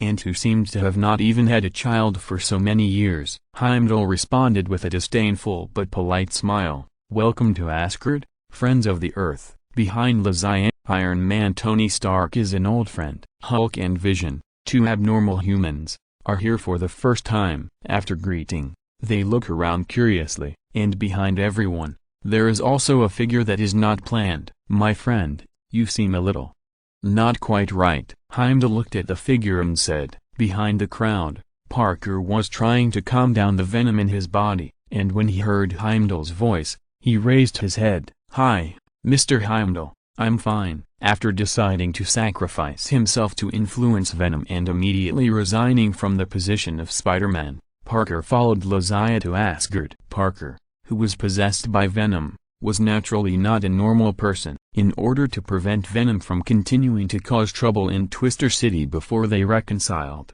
Lazia agreed to his request to join the team at Parker's strong request. After hearing what Puck said, Heimdall smiled and nodded.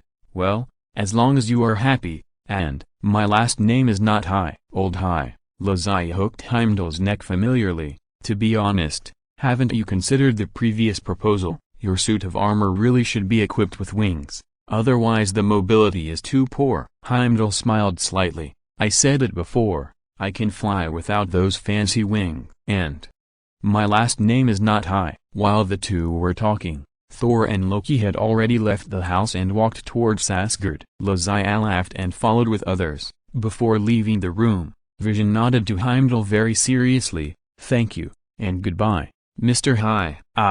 Everyone walked very fast. Although the Rainbow Bridge seemed to be dozens of kilometers away from Asgard, they had arrived in Asgard in a blink of an eye. Without taking a break, Thor led everyone directly to Odin's palace. As usual, Odin was wearing leather armor, wearing an eye patch, leaning on the Spear of Eternity, sitting on the throne. However, Unlike when Lizaya first met Odin, he was majestic and could even use the power of the domain to intimidate him. Now Odin looked like an old man who was about to die, and there was even no light in his eyes. "Father, I'm back." Thor knelt on one knee in front of the steps of the hall and shouted to Odin loudly. Hearing Thor's words, Odin on the throne raised his eyelids slightly, and then said in an old voice, "Thor, my child, are these people your friends on earth? Introduce them to me." As soon as Odin said this, Lizaya's heart couldn't help but skip a beat. It's over. This former god king, the leader of the 9 realms,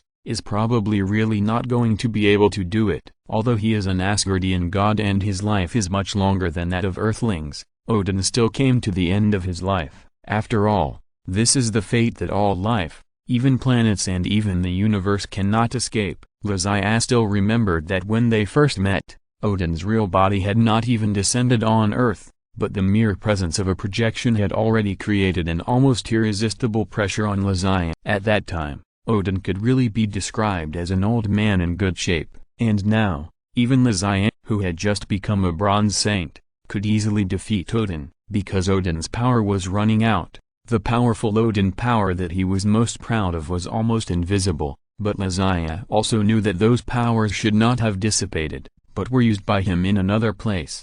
"Mr. God King, long time no see." Without waiting for Thor to introduce himself, Lizaya took the initiative to come out. He had a good relationship with Odin's family, and was even Frigga's savior, so his attitude was more casual. "Mr. La, my little friend, I'm glad you're visiting Asgard again. Frigga has been talking about you. This time, Thor must treat you well. As for me, I'm sorry that I can't accompany you due to my health." Odin forced out an old smile and said slowly. Lizaya shook his head.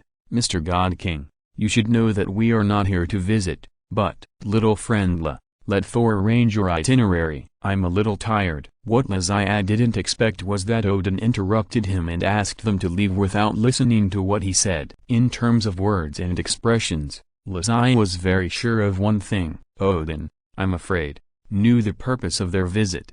"Mr. God King, we are here to help." Tony Stark stepped forward and wanted to finish what Lizaya had interrupted. He had also lived here before, and as an acquaintance, he had the right to speak. "Forget it." Lizaya held Tony's hand, then shook his head gently to stop him from talking. Later, under the leadership of Lizaya, everyone followed Thor out of the hall. Outside the door, in the long corridor, Thor frowned and said in confusion, "What's wrong with my father? I feel like he's hiding something from us." Loki rolled his eyes at him.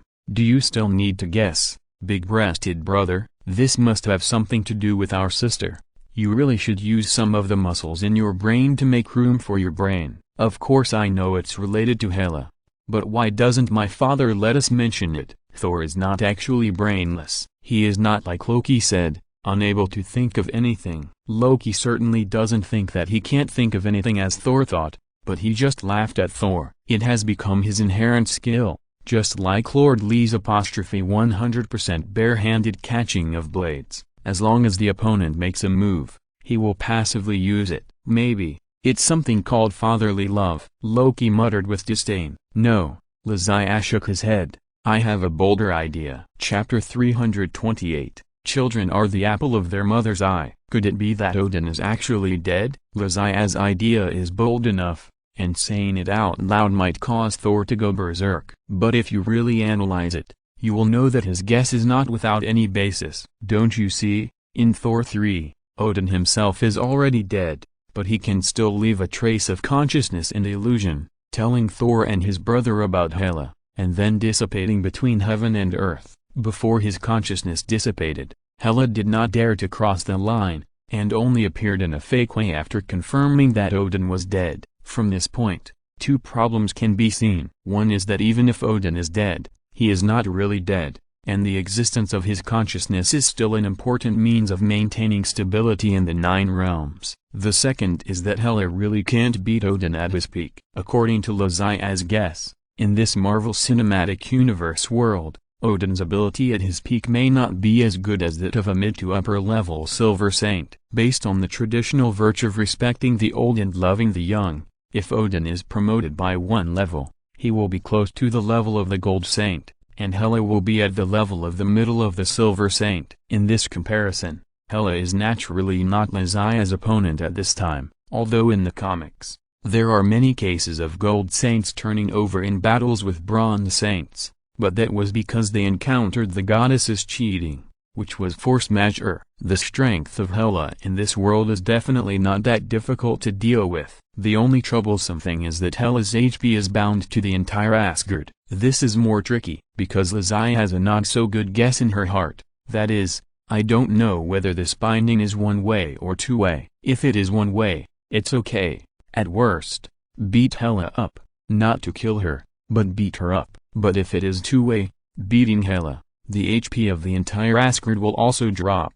Then it will be tricky. By then, Hela is not dead, and Asgard will fall apart first. I'm afraid Thor will come up and fight. In the corridor, Lizia pinched his chin, pondered for a while, and decided not to speak out his thoughts. Since Odin asked them to leave first, it means that he has other arrangements or backup plans, but it is not convenient to say it for the time being. An old guy who has lived for tens of thousands of years, if he doesn't even have this ability, it would be too unfair to the dog's fragment. With this idea, Lizia shook his head, and then followed everyone to the banquet hall. Frigga and Sif, who were dressed in formal clothes, and the three warriors of Asgard, had prepared wine and food and were waiting here. Welcome to Asgard, warriors of the earth. Welcome, Mr. Lizia. Frigga's welcome was very decent and enthusiastic, and with the jokes of the three warriors of Asgard, the banquet went very smoothly and harmoniously. Well, except for Sif's eyes that were so resentful that she had nowhere to put it, and her heroic pretense, everything else was very harmonious. However, Thor didn't care about Sif's thoughts at this time. The impending disaster in Asgard, his father's condition, and the unknown future have completely occupied Thor's limited brain cells. Even if he wants to think about something else, the memory is not enough. Sif, who was left out, could only turn her grief and anger into drinking capacity, and clinked glasses with everyone at the table. After all, alcohol is the best social weapon for adults. After a round of drinking, Sif instantly became friends with everyone from Earth, and unexpectedly gained love. Needless to say, the three friends in Asgard are not good at fighting, but they are good at eating, drinking, whoring and gambling. However, because they are too familiar with Sif, there is no possibility of sparks. Among the 5 people from Earth, Lizia and others have officially announced their girlfriends. Only the newly joined Vision has become a single dog because of Lizia. Although Vision is a machine turned human, he is different from the disguised King Kong. He cannot drink engine oil as water, and when he is unhappy, he can open the valve and spit on others. At least, the big pipes of Transformers can't fall in love with humans. Bang bang bang. In fact, Vision can eat and drink. There is a complex digestive system in his body that is transformed from machinery, which can quickly eliminate the alcohol that enters the body without causing any impact on the sensory nerves. In this way, Vision is like Duan Yu, who uses the 6 Meridians divine sword to bet with Kiao Feng on drinking. He eats and drinks at the same time. Not only can he not get drunk, but he also doesn't have to go to the toilet. His calm and unpretentious expression and his powerful kidneys that are so powerful that even gods may not be able to control them gradually fascinated Sif's eyes. Perhaps, I should try to change my mind. When I fall in love with someone I shouldn't love, I always double my tolerance and sacrifice. I know it's impossible, but I still force myself to support. Sif, who drank half of the drinks on the table by herself, finally decided to indulge her feelings and no longer wait alone. Vision didn't know what kind of mental journey the woman who had been talking to him for 5 hours had gone through. The gentlemanly habits brought to him by Jarvis's setting made him keep the same sitting posture and smile for 5 hours, and this undoubtedly made Sif look at him with a higher opinion. This powerful waist and abdominal strength is simply too strong to close one's legs. In short, after half a day in Asgard, the Earth Pioneering Strategy Team didn't do anything serious, but the only single dog Mr. Vision successfully got rid of his singleness. At this time, on the distant Earth, Pietro was still running ignorantly, completely unaware that he had missed a bad fate that Lizia intended to arrange. Well, if he knew, He should be grateful. Halfway through the banquet, Frigga stood up and left the table. Before leaving, she gave Lizzie a look, and then the two stood in the corridor outside the hall. "Mr. La, is there anything going on in Asgard this time?" When Frigga asked, she had a smile on her face, but Lizzie, who had strong five senses, still saw the worries. She tried her best to hide from her micro-expressions. Sighing, Lizzie spoke helplessly, "Madam Queen of Gods, I don't want to lie to you, and I know I can't lie to you.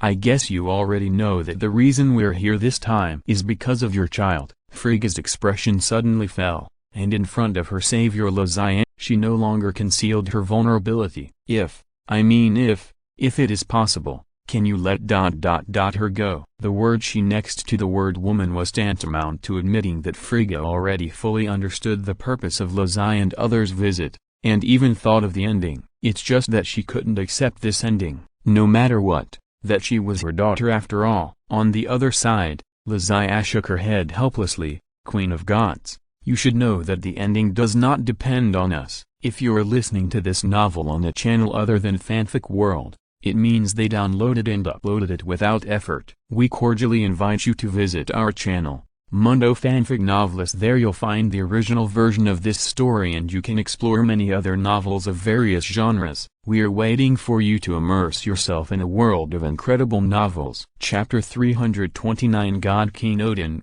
Shattering the Void. Lizzie did not choose to lie in order to comfort a sad mother. He was right. The outcome of Hela's case was really not something he could decide. Hela followed Odin to conquer the 9 realms. She was a god of war who enjoyed a high reputation in the 9 realms. It can even be said that most of Asgard's territory and reputation were conquered by her. But people can't resist their ambitions after all. When Odin began to maintain peace and unity in the 9 realms, Hela still wanted to continue to expand and continue to wage wars. The final result of their disagreement was that Odin, who was more powerful, imprisoned Hela and erased all traces of her existence, proving with strength that your father will always be your father. Hela was certainly unwilling to do this, but she could not get rid of the suppression of Odin's power, so she could only endure the imprisonment and wait bitterly. As long as Odin died, no one in this world could stop her. Wait. When that day comes,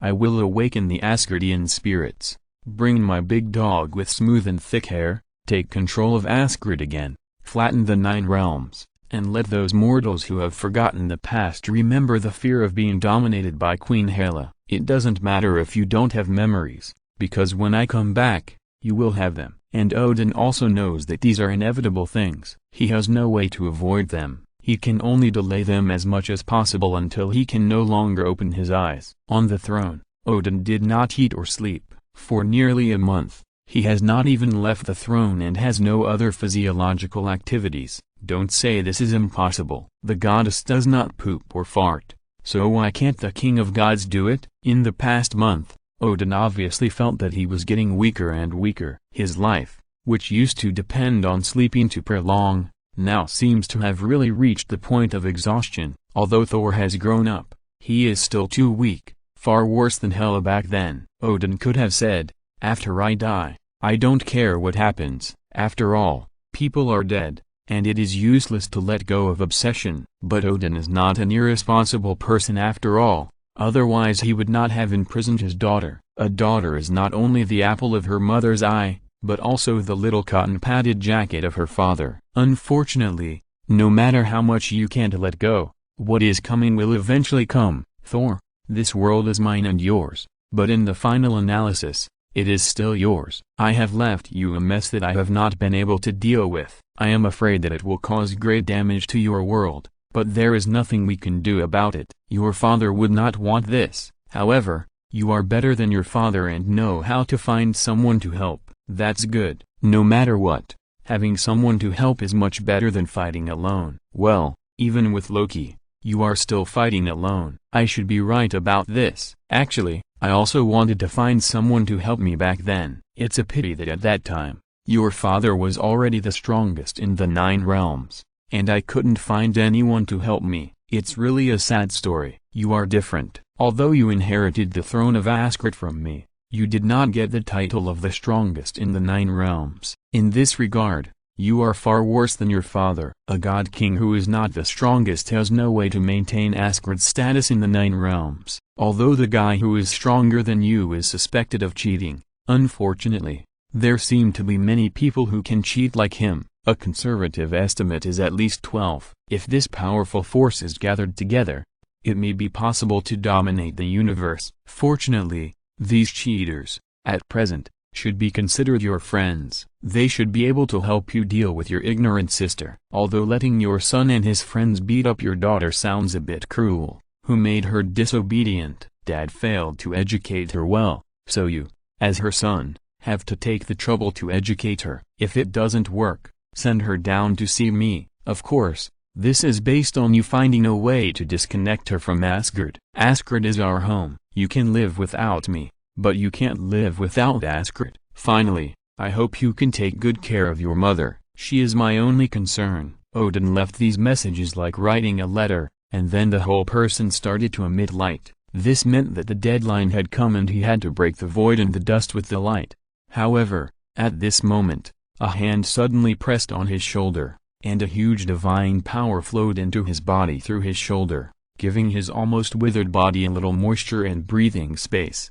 Mr. God King, you seem to be a little too anxious. Lazia's figure appeared beside the throne, and it was he who pressed the hand on Odin's shoulder.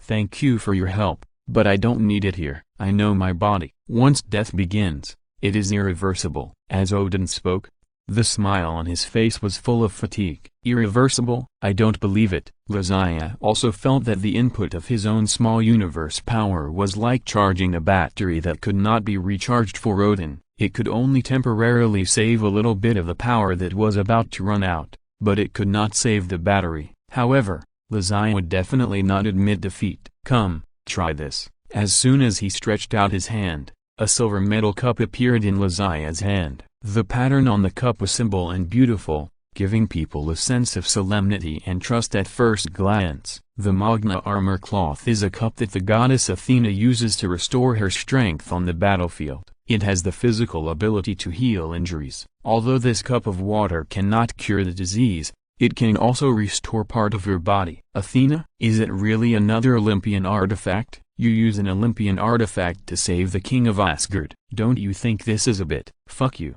Do you want to die or not? Lazia interrupted Odin a little manically. He was about to die, but he was talking so much nonsense. Haven't you heard of trying to save a dying horse? Thinking of Frigga's face, and Odin nodded decisively. If I can, I naturally don't want to die. That's it. Come on, drink. Tons. After drinking 3 glasses of water in a row, Odin felt that the feeling that he was about to break the void was indeed relieved a little, but his internal organs were a little uncomfortable. Oh, isn't this much better? It seems to be effective. Come on, let's drink this one. There are still 3 more. Chapter 330. Sweet air is the freshness of freedom. Hearing Lazia's words, Odin's face fell. The size of the giant king's cloth in sculpture form is comparable to a bucket, and the amount of water in it is not for human drinking. Even if he is a god with amazing physique, drinking 3 buckets of bottled water in one breath is already the limit, or even exceeded. At this time, he already felt that his bladder was under a devastating challenge and was in danger of bursting at any time. In this case, Lazia actually asked him to have 3 more cups. He might have escaped the fate of breaking the void, but he might explode on the spot. Fortunately, Lazia also understood him. No one asked him to continue drinking alone on the throne, but invited him to the banquet hall. People who often drink have this experience. You can drink the same amount of beer and water, but you can't drink water. Therefore, Lazia planned to take Odin to the banquet hall and replace the water and the holy clothes with wine. In this way, the healing ability of the holy clothes can be retained, and Odin can be less anxious to drink. Odin agreed, but when he was about to get up, his body suddenly trembled, and he began to hold Lazia's hand tightly. Oh no, she's coming! A ball of black-green light suddenly appeared in the hall, and then expanded into a space door. A tall woman walked out with long legs. She came with a smile. She came. She twisted her waist and came in. This was the first time Lazia met Hela. Without any defense, It was just a straightforward king to king. Suck. Hela said nothing after walking out of the space door. First,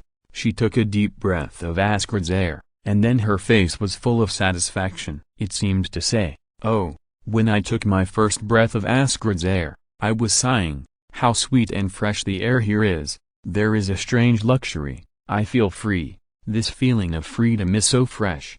Mr. God King, Lazia's voice appeared at an inopportune time, interrupting Hela's aftertaste and also attracted Odin's attention.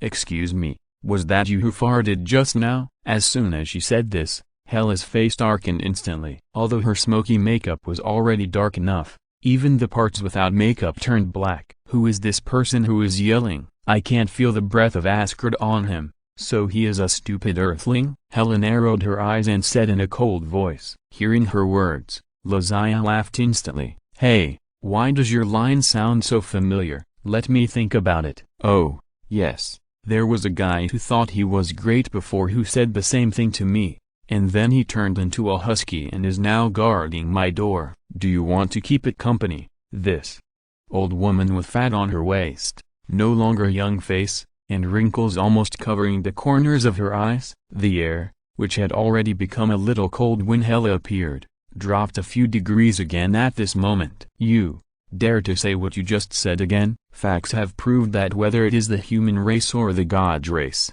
women are very concerned about the evaluation of their figure and appearance. Not to mention that Lazia not only pointed out her shortcomings, but also bluntly called her an old woman. This is not to be described as poking a hornet's nest or touching a scale. It is simply stabbing a knife directly in the heart. Doesn't Helen know that she is old? She is Odin's first child, and she has outlasted Odin. As the king of gods, Odin's lifespan is longer than that of ordinary Asgardians. Now that Odin is dying, Hela is naturally not young. Haven't you seen that her two younger brothers are more than 1,000 years old? Although she still has a long life for the earthlings, she is indeed an old woman for herself. Say it again. Say it as many times as you want. Lazia came to settle things, so she was naturally not afraid of Hela. But before that, I have to introduce myself. My name is Lazia. I'm a swordsman. I'm 23 years old. Nice to meet you, old lady Hela. One is 23 years old, and the other is thousands of years old. It's no wonder that she's called Grandma. By the way, when Hela appeared in Thor 3, a lot of people shouted in the barrage that Hela was mine. Wake up, silly kids. The old Kate who played Hela was 47 years old when she was filming. She's older than the parents of many people here. What are you fighting for? Is she lacking maternal love? Her flesh is loose. Lazia thought at first that the world would make corrections to many people and things, just like Gwen is 100 times more beautiful than stone, and Hela will also be optimized. In the end, it didn't. In Lazia's eyes, Hela in front of her was just an old woman with some loose muscles, at most an old woman with longer legs, that's all. This world that values appearance is so realistic. After hearing what Lazia said, Hela almost exploded directly. But in the end she was forced to endure it. As expected of a female war god who had accompanied Odin to war, she was good at cultivating her chi. "Grandma, may I ask what brings you here?" Seeing that Hela didn't get mad directly, Lazia didn't want to just go up and chop her, so she continued to provoke her with words. Hela put her hands on her hips, with a pretentious expression on her face. "I've been waiting for many years. Just waiting for an opportunity. I'm not trying to prove that I'm better than others, but to prove that I must get back what I lost with my own hands." Well, this is certainly not what Hela said originally, but Lazia has automatically imagined it as this, because the meaning is really similar. After Hela finished speaking, she looked straight at Odin, and there seemed to be sparks and lightning in the eyes of the two people. After a long while, Odin finally spoke. "Hela, my child, shut up and put away your sanctimonious expression, Lord God King Odin. From the moment you made up your mind to expel and imprison me, I am no longer your child." Hela interrupted Odin directly, with a look of disgust on her face. Odin was speechless. Should he say that I did this for your own good at this time? Why can't you understand your father's painstaking efforts? This is all nonsense. The ancients said that the most truthless is the imperial family. Since ancient times, There have been many examples of fathers killing sons, sons killing fathers, brothers killing each other, and sisters killing each other for the throne. To be honest, a fool like Thor who does not covet the throne but pays more attention to brotherly feelings is a rare animal. The affection between Odin and Hela has long been completely worn out in these thousands of years of imprisonment. That's why Hela always wanted Odin to die, and why she destroyed Odin and abused his brothers when she first met them. You guys forced me to do this. Thank you DLMMD for giving Gwen 100 rewards. Chapter 331 Iron Man is responsible for the first blood. With one sentence, Hela completely shut Odin up and set the tone for the next battle. It's a fight to the death. Odin knew that it was useless to say anything, so he sighed and stood up from the throne tremblingly. Hela, no matter what you think, my opinion has not changed. The 9 realms need stability, not war. Asgard needs a king who can bring them peace and prosperity, not a warlike tyrant. You. Hiccup. It was a cold scene, an absolute cold scene. The passionate BGM that was about to enter the climax also died down in an instant. The atmosphere suddenly changed from an epic drama to a comedy. It felt really, it's hard to put it into words. Lazia silently covered his face. He didn't know whether he should take the blame. After all, he originally wanted to save people. Hey, Hela laughed, but she was not amused, but laughed at her, a naked laugh. Odin, Odin, how come you've become like this after just a few days? You're still in such a bad state, and you still want to stop me from taking back Asgard? You're still dreaming, and your mind is still confused. Do you want me to push a wheelchair over here and take you out to see the sun? Well, Lazia imagined it again, and that's what she meant. Odin also felt a little embarrassed. He could have held back a hiccup, even if he hadn't received professional training. After all, he was the king of gods. But he drank so much water just now, and when he stood up, he heard the sound of water swirling in his stomach, which distracted him, so he accidentally burped. As a result, when the hiccup came out, all the momentum and state were gone in an instant. It's over. It's all over. This body is not good, the strength is not good, and the state is not good. It can't even do the simplest mascot to make a harsh remark. So what's the use? It would be better to just let me die. You are really unnecessary to save me. Odin was giving up on himself, but the door of the hall in the distance was kicked open from outside. From a distance, Thor was seen wearing a cape, holding a hammer, and walking in with his best friend and a girl. Hela, the king of Asgard is me. Thor, if you have anything, come to me. Don't embarrass your father. Thor was drinking with everyone in the banquet hall. After drinking for a while, he found that Lazia was nowhere to be found. Just as he was getting anxious, he felt a strong evil force appear in Odin's hall. He and Hulk drank a large glass of beer in one breath, and then ran over. Maybe he drank too much too quickly. After Thor entered the hall and finished speaking, he suddenly felt gas rising in his stomach, and then, burp. As soon as this burp came out, the atmosphere was completely different from before. Mr. Thor, please be a little more respectable like a god king. How can you burp in such a situation? If you really want to liven up the atmosphere, farting is better than this, right? Lady from the atmosphere group, Tony, who was dressed in casual clothes, spoke first, and his humorous dirty work instantly made everyone laugh. This group of drunkards who had been drinking for an afternoon had already reached a negative point in laughter. Not to mention telling jokes. Even a cough could make them laugh for a long time. You earthlings' jokes are really the same, so mean. Hela turned her head and looked at Tony coldly. Without moving her hands, a black light flew out. The black light was a black dagger, which instantly stabbed Tony's face like a flying knife, and then was blocked by a suddenly appearing red and yellow shield, making a loud noise. Bang! The one from the atmosphere group. Do you need to charge extra for this flying knife performance? Tony's head appeared from behind the big shield, and then, without waiting for Hela to respond, he was suddenly covered with a layer of steel battlesuit, Mark 50, made of nani material and vibranium as the main body, is portable and can also take into account more than a dozen weapons. It is absolutely an all-in-one attack and defense. Absolutely good value for money. It was originally a work that would only appear in the battle against Thanos in Avengers 3, but it was released ahead of schedule because of Lazia's appearance. This time when he came to Asgard, Tony prepared more than one set of iron battle suits, and Mark 50 was just an appetizer. After the big shield blocked Hela's dagger, the frivolity on Tony's face disappeared instantly. The mask that appeared last clicked closed, and the position of his eyes also lit up with dazzling light. "I'm sorry, everyone. I was the first person attacked by Miss Hela, so this blood belongs to me." Before he finished speaking, he had already flown out, his palm stretched out in the air, and the fingertips quickly stretched out without distinction, and in a moment it turned into a broad-faced machete with a back. Seeing him fly out, the smiles on the faces of the others disappeared at the same time, leaving only seriousness and a little regret. They all knew who the enemy was and what kind of strength they were facing. From Loki's narration, they also knew that no one could be the opponent of the other party when facing each other alone. But despite this, no one backed down, and everyone even tried to be the vanguard to test Hela's strength for their partners. Even though this was a very dangerous job, and one careless move could cost them a life. Now, the job of testing was taken away by Shinan, who was the most popular but the weakest.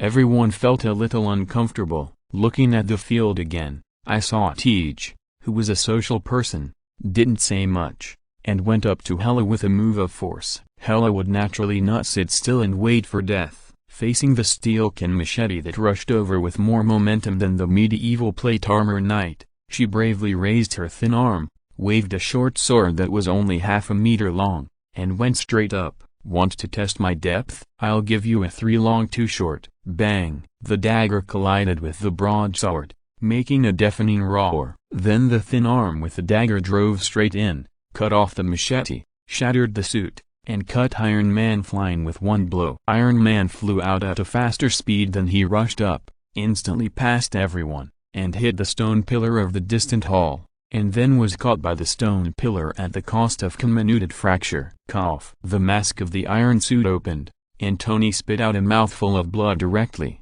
Obviously, this blow not only left a big scar on his body, but also caused him internal injuries. Is it worthy of Hela? Looking at Tony, who was using nani particles to stop his bleeding, Lazia couldn't help but sigh. Even if they had already overestimated Hela's strength, they still found that they were too conservative when they really met. This is the Asgard sister demon Hela, who destroyed most of Asgard's high-end combat forces with a flying knife, crushed Thor's hammer with her bare hands, and really rubbed Thor's face on the ground. The fighting power displayed in the movie universe is even more abnormal than that of Thanos. Chapter 332 Hela's unrivaled 1v5. If throwing knives before was just playing house, then this time the slashing is a real adult game. Tony's strength does not come from himself, but from the iron suit. The kinetic energy output of the Mark 50 and the slashing of the sword are as powerful as installing a battering ram on a supercar. As a result,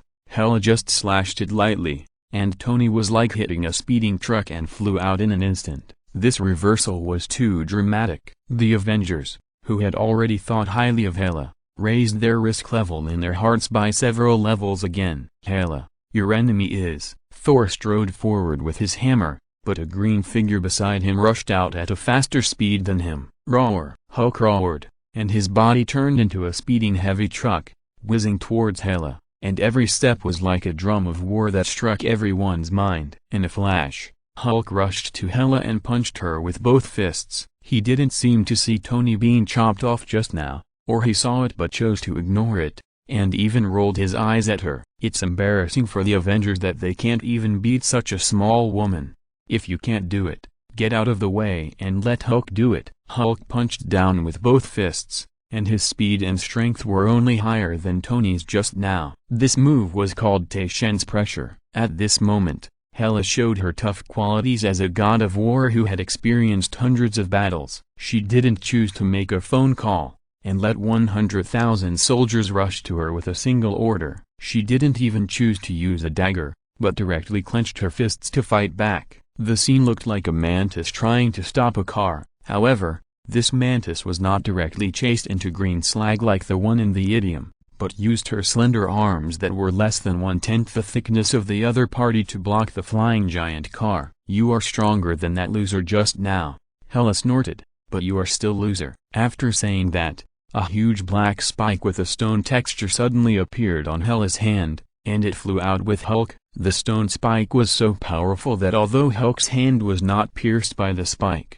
his body was directly pushed away and hit the stone pillar in the distance, following the footsteps of Iron Man. At the beginning of the battle, Hela used her two hands to counterattack beautifully, giving the Avengers a warning, and clearly told them that if they wanted to deal with her, an old lady, they had to do it like they did with Ancient One before. It is impossible to fight alone, only a group fight can have a chance. We need a plan. If Captain America was here, he might say such a line, but in the hands of these people now, they will not talk about plans or no plans. Thor's IQ is the lowest, Vision is a newbie, and Loki, the only one with a little brain, may rebel at any time. Don't say it's impossible. Don't have any hope for Loki's character. As for the transfer student Spider-Man Parker, he still has venom in his body. If you want to find him, you don't need to ask, just ask and go straight to him. Oh, and there is Lazian. After all, he is the leader of the Asgard expedition this time. He should help to make a decision. Sorry, number. At this time, Lazian was standing next to Odin, staring at the space door that had not been closed after Hela appeared without blinking, as if there was something behind the door that was attracting him. In this case, the Avengers no longer hesitated. It's not like they haven't beaten up an old lady before, and they are the same group of people, so they are quite skilled at doing the job. Ah! Thor shouted, and a layer of lightning suddenly lit up on his body. The Thor's hammer in his hand also shook like chicken blood, and the whole person turned into thunder and rushed towards Hela. And beside him, Vision's headlights instantly turned on and a beam of energy was ejected, aiming directly at Hela's face. Hela showed a disdainful smile on her face, and then she waved her hand gently. A huge black sharp stone pillar instantly broke through the ground and blocked Vision's laser. Hela herself, at the moment the stone pillar appeared, turned over and jumped out, grabbing Thor's hammer in midair. Thor's hammer was condensed with countless magic lightning, swinging wildly like electric snakes, and the moment Hela grabbed it, these electric snakes seemed to be pinched by the 7 inches, and instantly lost their strength and collapsed. Thor's hammer, along with Thor, was also held in the air by Hela's hand. Thor, god of thunder, Odin's eyes are as bad as ever. How can Asgard be handed over to a sissy like you? On the ground, black stone spikes kept rushing out, blocking all of Vision's energy beams, and also blocking the attack routes of Loki and Parker. Hela stood inside the stone forest, holding Thor's hammer with one hand on her waist and the other hand, mocking without hesitation. Thor is a sissy? Thor, who is over 1.9 meters tall and has chest muscles several sizes larger than a woman's, has never been called a sissy since he became an adult. His strength and uprightness have been stamped by countless girls in the 9 realms, including Jane, but now the woman in front of him actually called him a sissy. Who can stand this? Thor was angry on the spot, and the lightning on his body became manic again.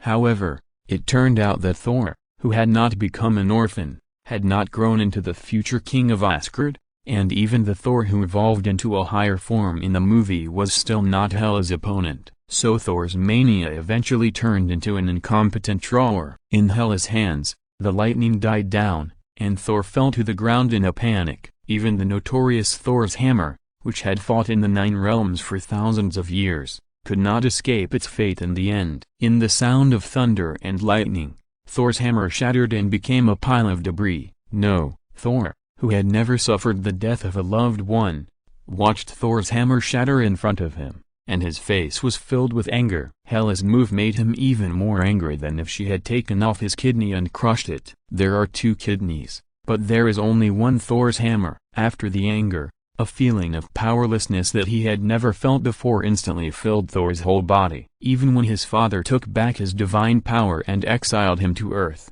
he had never been so depressed. He was vulnerable in front of Hela with the hammer, and without the hammer, he had no chance of winning. Father, I'm useless. I don't deserve to be the king of Asgard. I can't do it. Thor knelt on the ground, like a stray dog without a soul. In the distance, Lazia seemed not to have seen Hela's 1v5 invincibility, and her eyes were still fixed on the unclosed space door, as if something was about to break out from it. Chapter 333 Domineering Hela teaches people how to behave online. Humphrey, you are such a loser. Seeing Thor's expression, Hela immediately sneered with disdain. Is this the heir chosen by my once wise father for the country I have devoted half my life to? Hela slowly walked to Thor with a dagger in hand, and pointed at him with her nose from above. My brother, if Asgard is handed over to a loser like you, it will probably be destroyed in a short time. Lord of the Nine Realms, Humphrey, you are just an idiot who is just resting on the merits of your fathers. Do you think there is really no one in the Nine Realms who can defeat us? Or do you think that this world is only the Nine Realms? I conquered the Nine Realms, you know that? If the old guy sitting on the throne hadn't destroyed the Great Wall and imprisoned me, do you think our world would be limited to the 9 realms, 10 realms, 20 realms, 100 realms, 1,000 realms, all the heavens and 10,000 realms? As long as I am willing, all of these will be included in the territory of our Asgard. And what happened? Thousands of years have passed, and look what you have done. On our tiny earth, a group of savages from the wilderness dare to run to Asgard and give orders. Who gave them the confidence? Is it your incompetence? My dear brother, Thor on the ground was originally depressed when he heard this, and raised his head unwillingly. They are my friends, not savages from the wilderness. Moreover, I am also capable of protecting Asgard. I am not the waste you say. I am not, Thor shouted, and lightning flashed on his body again, and his eyes began to turn white. However, the next second, Hela directly cut his face with a sword, and blood immediately flowed from his right eye. The eye was gone. However, Hela did not give up Thor because of this. Instead, she stepped forward and grabbed Thor's head and threw it to the ground. Boom! Thor's head came into close contact with the ground, and instantly a big hole was knocked out of the ground, and gravel splashed far away. Look at your pitiful appearance.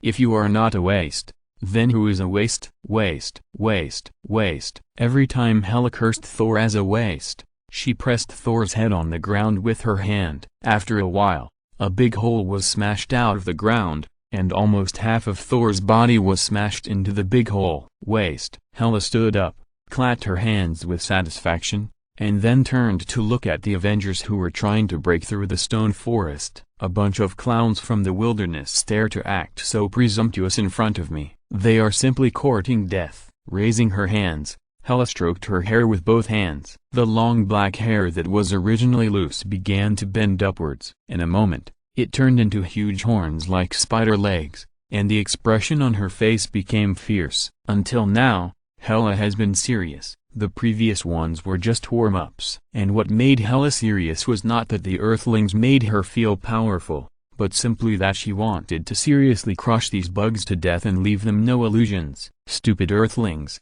this is not the place you should come to. Before Hela finished speaking, she had already come behind Vision, so fast that Vision didn't even have time to react. TSK. The sound of a sharp blade piercing flesh was heard. Vision, who was not supposed to be in Asgard, suffered the same backstab as in Avengers 3. This was a fatal injury to this so-called indestructible robot. Vision. Loki, who was next to Vision, subconsciously wanted to reach out to intercept him, but Hela's other hand suddenly waved, and then Loki screamed, and his arm holding the dagger flew out instantly. Ah! Just as Loki screamed, another arm flew up, and Bambi instantly turned into a human stick. Your scream is too ugly, brother. No, you smell like that damn frost giant, which is not what my brother should have, so you are actually just a picked-up bastard, right? Hela glanced at Loki, her eyes like a chef looking at a chicken waiting to be slaughtered. A bastard?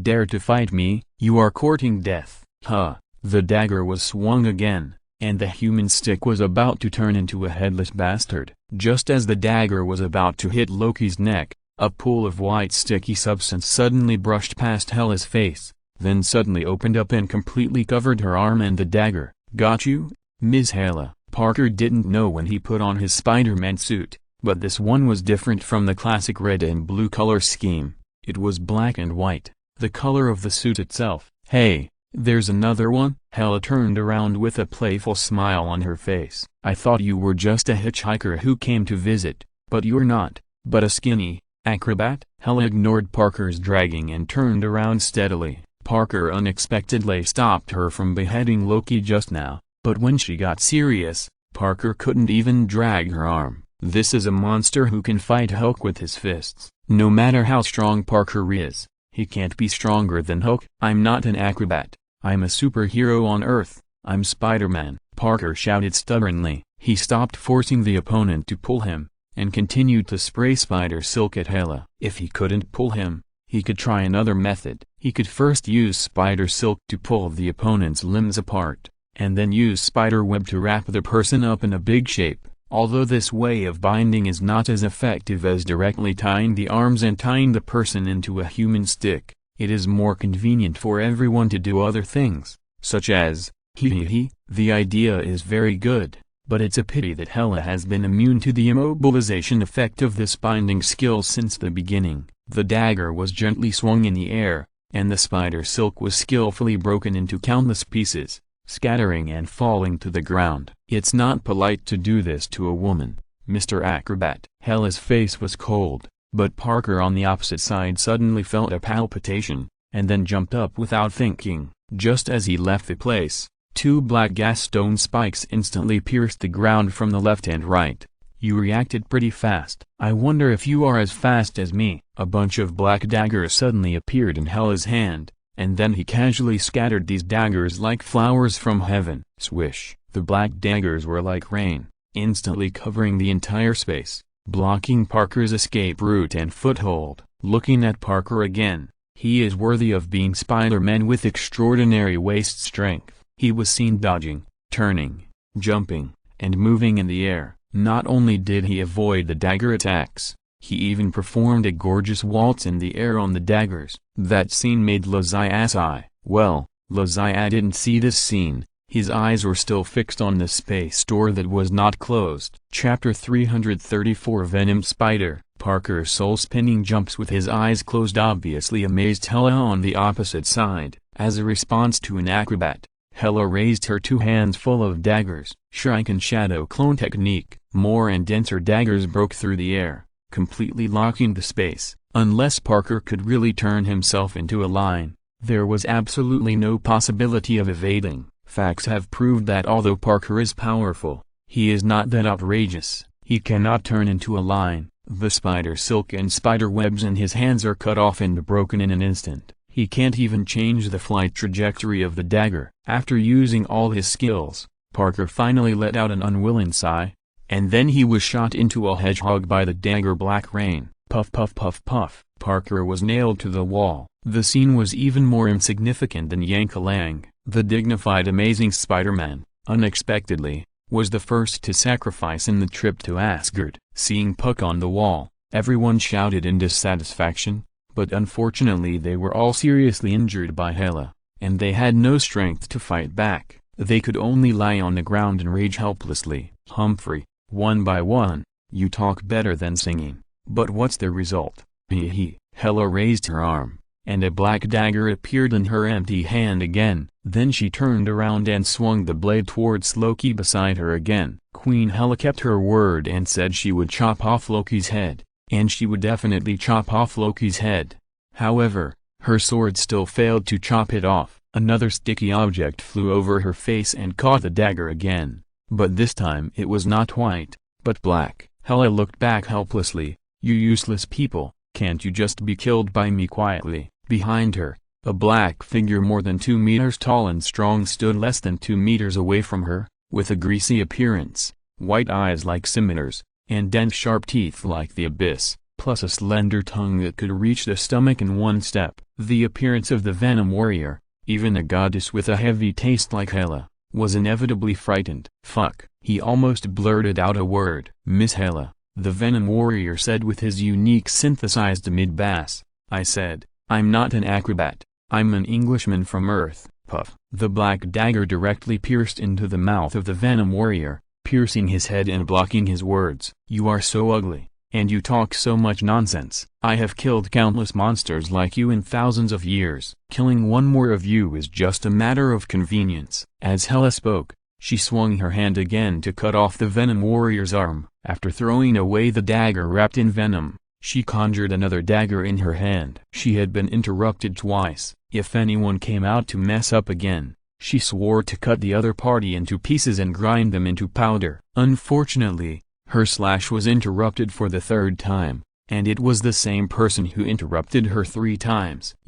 Seeing the Venom warrior whose arm turned into a huge scimitar to block her dagger, Hela was really annoyed and angry. "You can't die, right? Then I'll grind you into slag and see if you can come back alive." Hela turned and attacked the Venom warrior, showing a more serious expression and attitude than when she dealt with Thor before. The Venom warrior on the opposite side also showed a fighting power that surprised Hela. His physique that could not die no matter how you slashed with swords and bayonets, and his strong and flexible body that could be transformed into various weapons to fight, stubbornly persisted in Hela's fierce attack. Hela even found that it was difficult for her to defeat this thing in a short time. What the hell is this?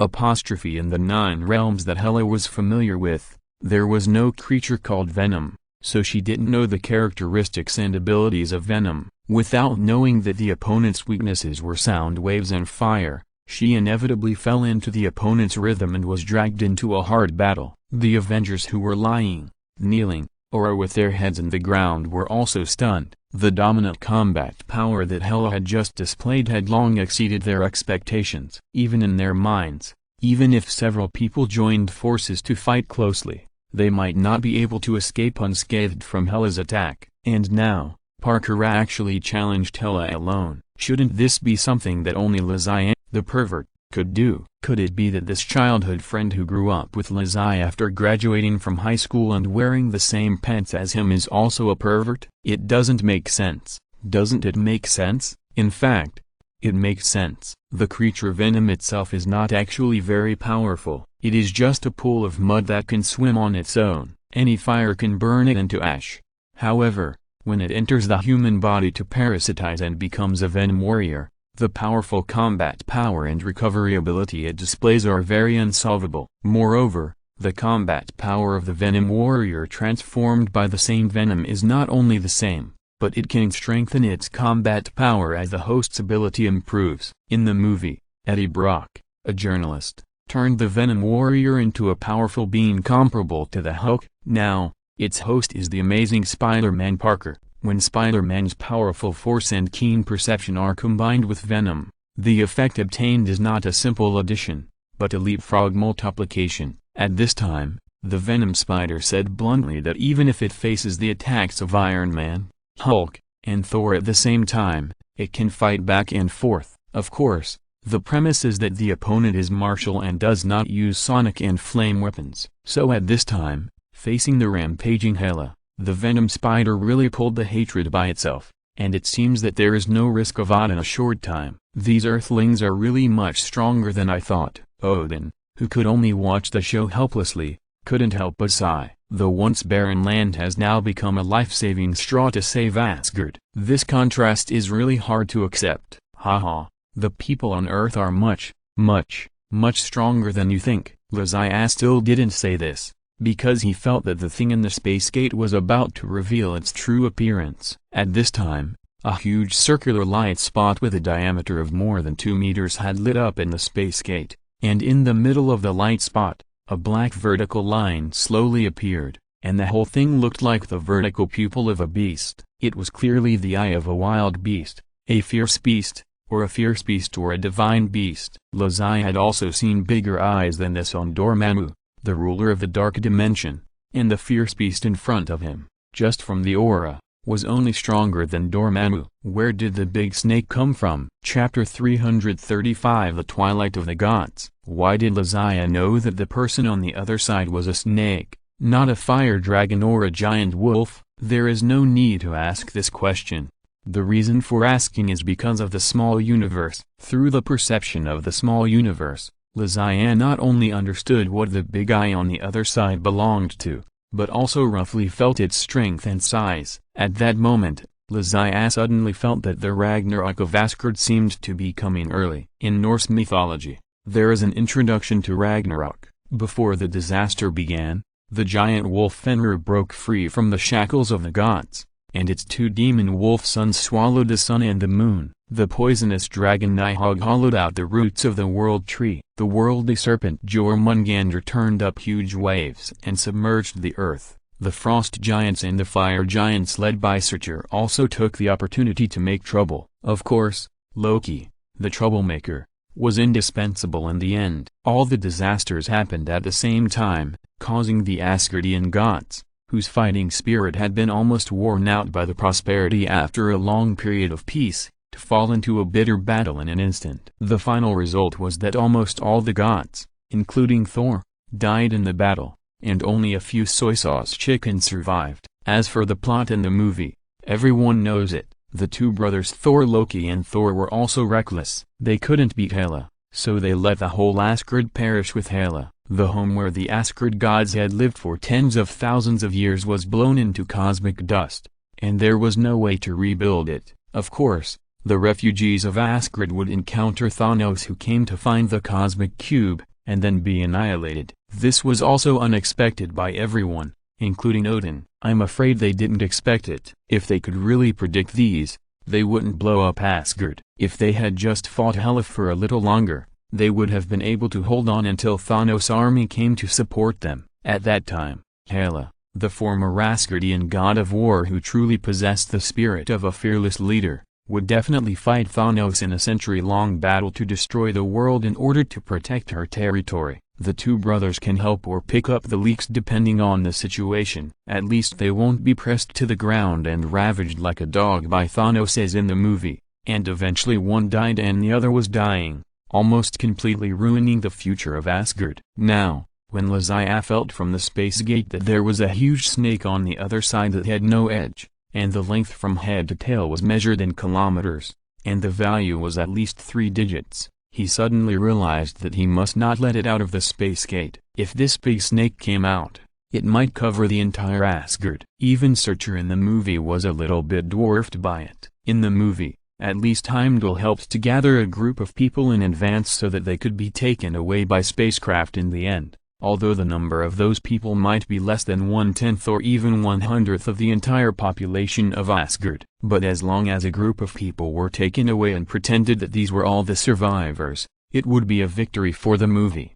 However, it was not possible now. Lizaya was not a screenwriter and director who could only do face-saving projects. Since he led the team to Asgard, he could not let the tragedy in the movie happen again. As long as he was here, the people and the land of Asgard must be neat and tidy, otherwise he would take off his holy clothes and go home to farm, and stop being a saint. See ya, Mr. God King. Lizaya did not look back, but he saw what happened on the battlefield as clearly as if he had seen it with his own eyes, whether it was Venom Parker who was trying to turn the tide, or Thor, whose head was stuck in the bottom plate and only 2 feet were left outside. Although Parker now held Hela's hatred by himself, Venom was not invincible after all. The innate gap between him and Hela was inevitable even if Venom was added. So the stalemate was only temporary, and aught could happen at any time. And now, while Venom's weakness has not been discovered, others can no longer hide aside and watch the frustrated performance of falling headfirst. It's time to team up and fight a group.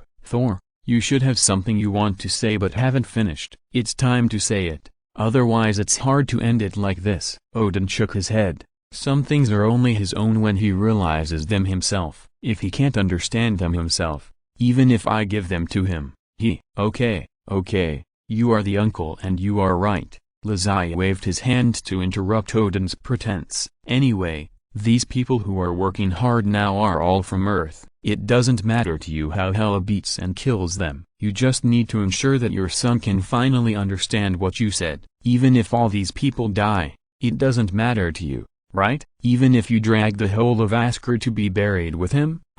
Odin stopped talking, and the expression on his old face was indescribably complicated. Lizaya was also a little confused. Odin can deprive Thor of his power at will, or even throw him to Earth to be immortal. Then in turn, can Odin also give Thor more powerful power, such as the most powerful in Asgard? Odin, who relied on the power of Odin to conquer a large territory in the 9 realms. As strong as Hela was, she could get whatever she wanted under the oppression of the power of Odin. She was imprisoned in a few minutes and couldn't get out for thousands of years. Since you, Odin, are going to die, so what's wrong with passing this power to Thor? Are you afraid that he can't understand it or that he is arrogant because of his talent? Needless to say, Thor was born with extraordinary talent. Others fart like thunder, but he thunders like fart, which is as common and easy as farting. This is definitely the best successor to Odin's power. Now that the throne has been given,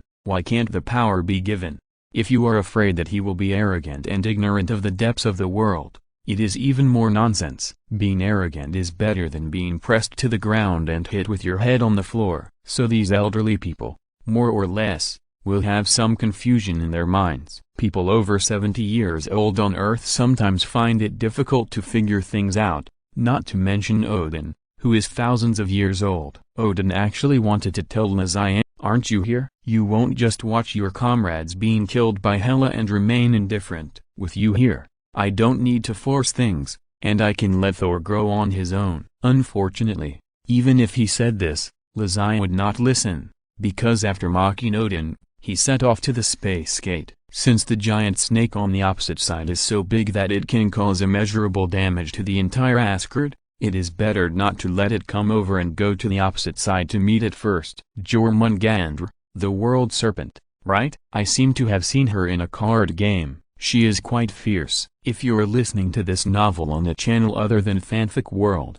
it means they downloaded and uploaded it without effort. We cordially invite you to visit our channel, Mundo Fanfic Novelist. There you'll find the original version of this story and you can explore many other novels of various genres. We're waiting for you to immerse yourself in a world of incredible novels. Chapter 336. You are not a god warrior. Jormungandr was not only very fierce, but also a little too fierce. Lazian had just passed through the space gate and came to the other side, and was greeted by a mouthful of dark green venom that looked like cold phlegm. Fortunately, as a Saint Seiya, Lazia's reaction was notoriously fast, so he narrowly avoided it at the critical moment. However, the space gate behind him did not move, and was directly covered by the venom, and then began to corrode it at a speed visible to the naked eye. The venom of this giant python could even corrode the space gate, which made Lazia's heart startled. Corroding the space gate,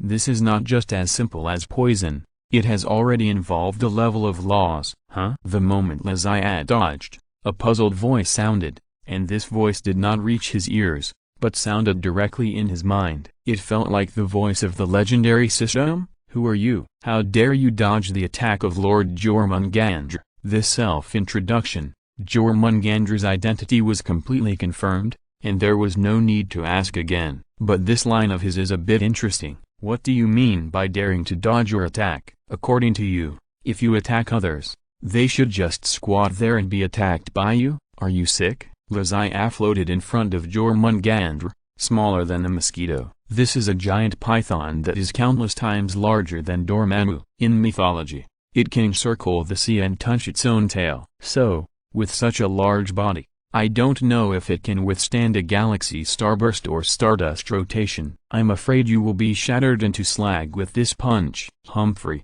a stupid mortal dares to question me. Do you know who I am? I am the great earthly python Jormungandr. The whole world must be protected by me. How dare you speak disrespectfully to me? Jormungandr's voice was full of anger, and this anger came from an inexplicable sense of superiority. This was the feeling in Thor's subconscious mind when he and Loki first went to Earth, and when encountering such a self-righteous person. Well, Jormungandr is not a human being. When encountering such a self-righteous beast, what can Lazian do? She can only learn from Hela and teach him how to be a human being online. Make a fist, strike a pose, and then swing it. A casual normal light speed punch is the basis. At Lazia's level, the light speed punch is already the simplest conventional attack move, commonly known as the flat attack. Meteor punches and rising dragons are mainly used for nostalgia and pretense. The moves of the Gold Saints can be called secret skills or nirvana. According to Lazia's experience, after this light speed punch, no one or monster in this universe should be able to resist it. However, life is always full of surprises. When you feel that you have seen the essence of life, this guy will always suddenly hit you in an unexpected place, letting you know that he also has a temper.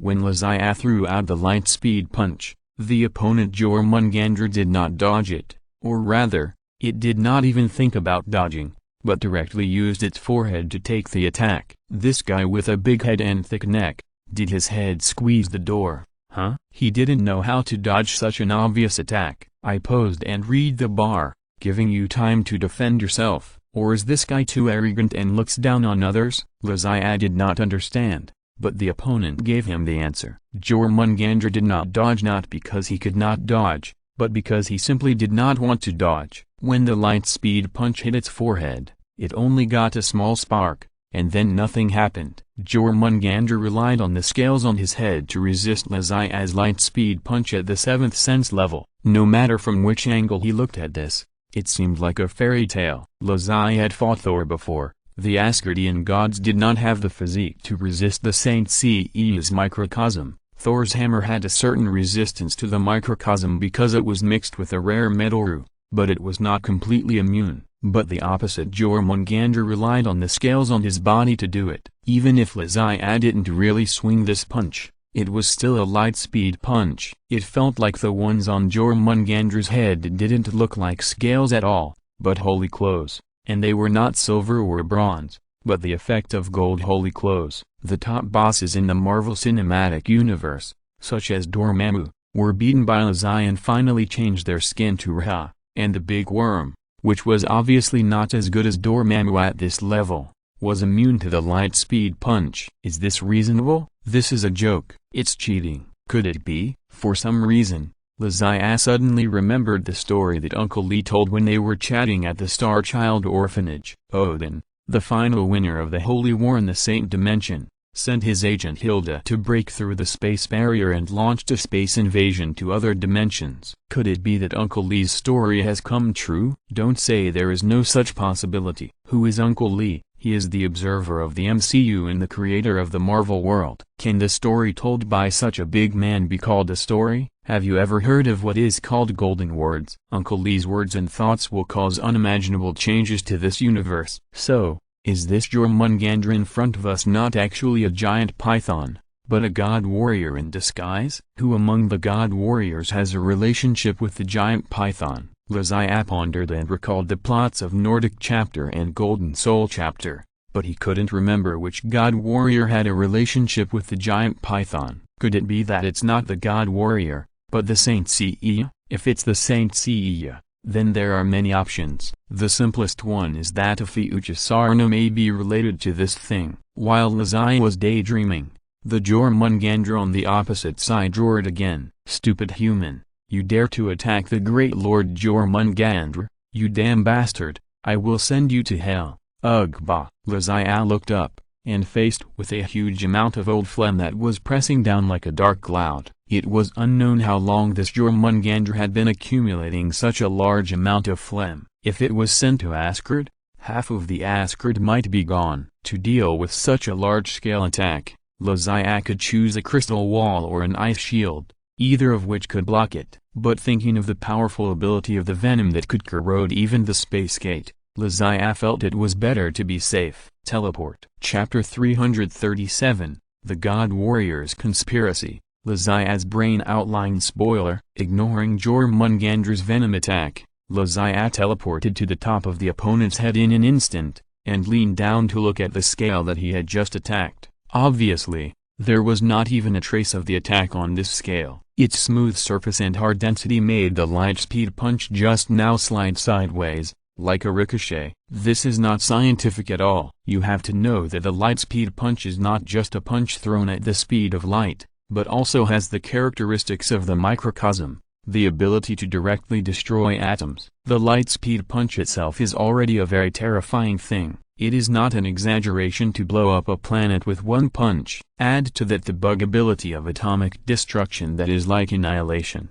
and it feels a bit inadequate to describe it as abnormal. And now, this Jormungandr is actually fine. Who would believe that there is no problem here? Those who can do this must have the characteristics of the holy clothes, and they are either gold holy clothes or holy clothes of the same level as the gold holy clothes. For example, the god cloth of the god warrior, the scale cloth of the sea warrior, or the Hades cloth of the Hades warrior, and the sky warrior. If that's the case, it can't be Sarna, because Sarna's Ophiuchus cloth is only silver level, which can't reach. Hey, wait a minute, isn't it set in Hades mythology North Dakota that Ophiuchus is the 13th gold saint who was banned in the mythology era? If it's that Ophiuchus, then it won't be difficult to do these. No, that's not right. Lazai immediately shook her head and denied this idea. In the Saint Seiya world, the power of the small universe of the fighters in each camp is actually different. Just like the race can be distinguished at a glance,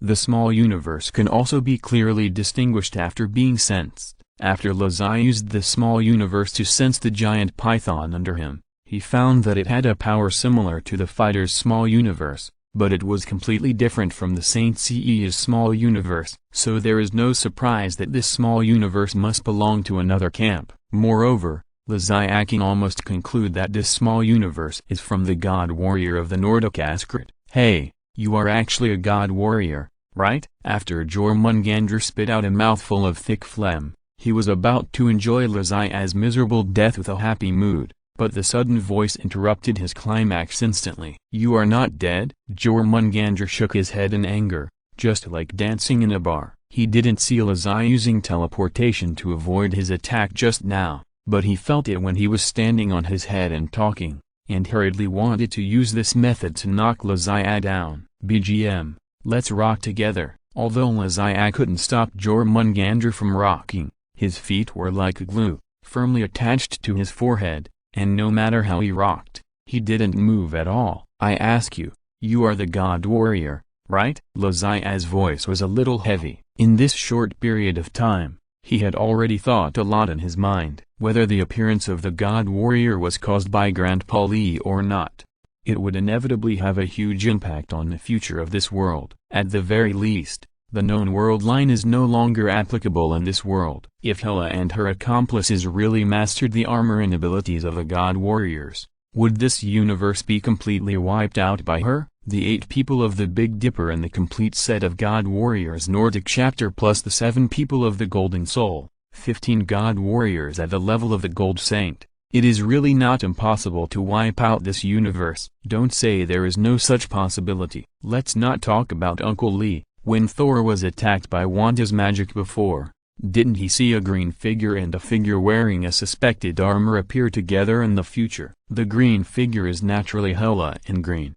and the guy who looks like a Saint Seiya may be this group of god warriors who appeared here for no reason. Thinking of this, Lazai couldn't help but feel a little palpitated. That's 15 god warriors. The 7 golden souls made the 12 golds exhausted. Now there is only one 7 senses saint here. How can he possibly handle it? The 5 little warriors were able to defeat the 8 of the Big Dipper because of the goddess's protection. The 12 golds finally defeated the new 7 god warriors blessed by the world tree because Odin tried his best. Now, Lazai is really alone. Athena's small universe has not been felt at all so far. The Odin in this world is still a lousy guy. And speaking of the Golden Soul, Lazai suddenly thought of something else. The cause of the Golden Soul was that the sealed evil god Loki rebelled against the Asgardian physician Andreas. Look, Loki is the troublemaker again. Could it be that the connection between the two worlds is actually caused by Loki? During the days of being locked up in the small black room, Lazai also watched the plot of Avengers 4 Inches and learned about the Avengers' journey to travel through the past to save the world. And there was a small episode in which history was changed. During the New York battle, Loki picked up the cosmic cube dropped by Tony Stark, and the ability to directly activate the cube disappeared. Could it be that he actually traveled to the Saint Seiya world, and then contacted Loki from that world? Together, they defeated the 12 golds who were resurrected and the Golden Soul Age and ruled the Nordic Asgard. Then, taking advantage of the great opportunity of the Holy War, when both the Saint Seiya and Hades Seiya were injured, he took advantage of the situation and directly pushed the crystals on both sides. After that, Loki dominated the Saint Seiya world and launched an invasion of the original Marvel Cinematic Universe. Damn, this idea is completely reasonable, and it directly completes the storyline of Uncle Lee about the unification of the Saint Seiya universe. So,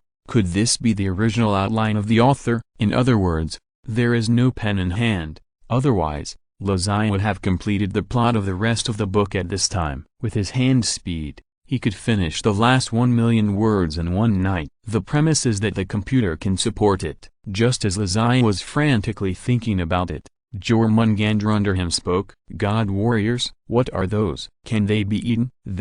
Lazai's excitement was interrupted instantly. What do you mean? You don't know what God warriors are? Then why can your scales withstand my attacks? Come on, stop playing dumb. Admit that I've seen through your disguise as God warriors. Is it so difficult to say it out loud, huh? Why? Jormungandr suddenly paused when he heard this question. Lazai instantly became excited again. So what? You can't answer. You can't make up a lie. Just admit it. Although I can't beat all of you, but I can see through your disguises and conspiracies in advance. I can at least die with a smile on my face. Jormungandr thought for a while, then asked doubtfully, my scales can block your attacks, shouldn't it? What's the reason? Fuck you. Chapter 338 Stardust Spinning Technique. Fuck you. Who are you looking down on? Lazai got angry on the spot. You mean, my attack is not even enough to tickle you? I am a weak chicken that you look down on? Jormungandr did not reply directly, but the feeling was exactly the same as, you have said all my lines. What else can I say? You are still very sure about your own positioning. Silence is better than words here. Give you silence and let you experience it yourself. Oh, gosh, I don't believe it. Lazai was really angry, taking Ben Buns as dry food, right? Without the gold armor, you can't beat you? A gold-level god warrior? Today I will let you see what Yi is angry about. I want to see if you can block my attack without showing your ability and relying on this set of god fighting cloth. Lazai put his hands down and rushed to the top of the giant python. Please accept the greatest respect from a Saint Seiya. Full power skill output. The surging power gushed out, and an illusory galaxy pattern appeared in the air instantly. Then, countless meteors and meteorites, like cosmic star clusters, whistled and rotated and smashed towards Jormungandr. Stardust rotation skill. At the moment when the galaxy appeared, Jormungandr seemed to have felt the destructive power in it. He changed his previous pretentious look and hurriedly adjusted his body, trying to curl up to meet the unknown powerful attack. However, it was so big that it was not so easy to adjust even if he wanted to. Before it could retract its tail, the stardust ball had already whistled down and crashed into its body. The small universe attack after the skill blessing was different from the ordinary light speed punch before. The powerful attack force hit Jormungandr, and instantly made its whole body tremble. But where the stardust directly hit, an inexplicable force emerged on the scales, which slowed down or even offset the impact of the stardust, and finally turned it into a painless touch. And this power, in Lazai's perception, is the power of the fighter's microcosm. It's already like this. Do you still want to pretend? Lazai chuckled, and the output of his hands became more powerful. Break it for me. Isn't it said that louder sounds can increase output, regardless of whether it is true or false? Lazai believes it anyway. Seeing the strange microcosm power appear to resist his attack, he uses this rustic method to increase his output to see if your shield is more powerful or my spear is more powerful. The old saying that if you defend for a long time, you will lose, and it can also be applied here, with Lazai's attack. The microcosm power on the scales is slowly consumed. Finally, after enduring countless attacks, the microcosm power on some scales is exhausted, and then the stardust drives straight into it. Crack! The sound of something breaking came from the air, and Jormungandr also showed anger and fear at the right time. Damn it, you dared to hurt the great Jormungandr, you deserve to die. You should go to the underworld. I'm to be with those undead. I will send you down, now. Immediately, right now. The angry Jormungandr no longer maintained a defensive posture, but twisted his body and rolled over, and at the same time wanted to use his huge tail that was several kilometers thick to whip Lazai's butt. To correct, the 1-meter wide eye that Lazai saw from the space gate before was just a projection of Jormungandr's eyes. In fact, Jormungandr's eyes, are several hundred meters wide. Damn. These mythical creatures can't be taken seriously. If you take them seriously, It feels scary to ride about them. Although Jormungandra's head was attacked by Lazian, its body was too huge, and the movement of its tail was not affected at all. It rolled over and whipped over. Logically speaking, it would take a lot of time for a giant python that is hundreds of kilometers long to whip someone with its tail. The speed of sound is 1,224 kilometers. Even if you whip someone with your tail at the speed of sound, it will take more than 10 minutes from the tail to the head. 10 minutes was enough for Jormungandr to die more than 100 times. However, Jormungandr still used his tail, and it was not supersonic, but subsonic. Even so, it only took a few seconds to whip over. Is this very metaphysical? Actually, not at all. Jormungandr is hundreds of kilometers long, but its body is not straight. The myth also said that Jormungandr went around the world and its head could still see its tail. This shows that this giant python likes to go around in circles, so its tail is actually with its head. As for what to do if its body is hundreds of kilometers away from its head and is attacked, Lazai actually seems to know this problem. However, he did not teleport hundreds of kilometers to try. Saint CEO also has to save face. Okay, I won't take advantage of this loophole. I'll give you a big one. Facing the giant tail of Jormungandr, Lazai naturally couldn't ignore it. Jormungandr has a holy garment that can block the speed of light punch, but Lazai doesn't. His giant lord holy garment is only silver level, which can't block the speed of light punch at all. It may degenerate into a dress-like existence in the future, with only the function of pretending. The stardust spinning skill stopped for a moment, and Lazai's figure disappeared in the moment before the giant tail attacked. The next second, he suddenly appeared thousands of meters high in the sky. I hit your head, and you use your tail to save it, right? Then let me see what you do now. Above the sky, a larger galaxy phantom appeared again, and its diameter was instantly enlarged to dozens of kilometers. Then, dense stardust like a rainstorm spun and smashed down from the galaxy phantom, covering Jormungandra's entire body. Come on, take my high-powered top-end version, the stardust spinning skill. The enlarged skill, coupled with the high-pitched shouting bonus, was so powerful that it was even more perverted than perverted, and instantly pressed Jormungandr to the ground. This time, even Jormungandr had no way to launch a counterattack again, and cracking sounds were heard all over its body, and at the same time, the scales on its body were covered with cracks at a speed visible to the naked eye. If the people from the Animal Protection Association saw that scene, they would definitely expose Lazai and criticize him 100 times. Unfortunately, there were no snake lovers at the scene, so Jormungandr could only think of ways to save himself, such as curling up to reduce the area of impact, or reducing his size. Reduce the size? Looking at Jormungandr, whose size was rapidly shrinking under the stardust spinning technique and was almost invisible in the end, Lazai's mind was full of question marks. Is this Jormungandr an inflatable one? Chapter 339. The heroine of the comic meets sister's jade face. Lazai didn't know whether Jormungandr was inflatable or not,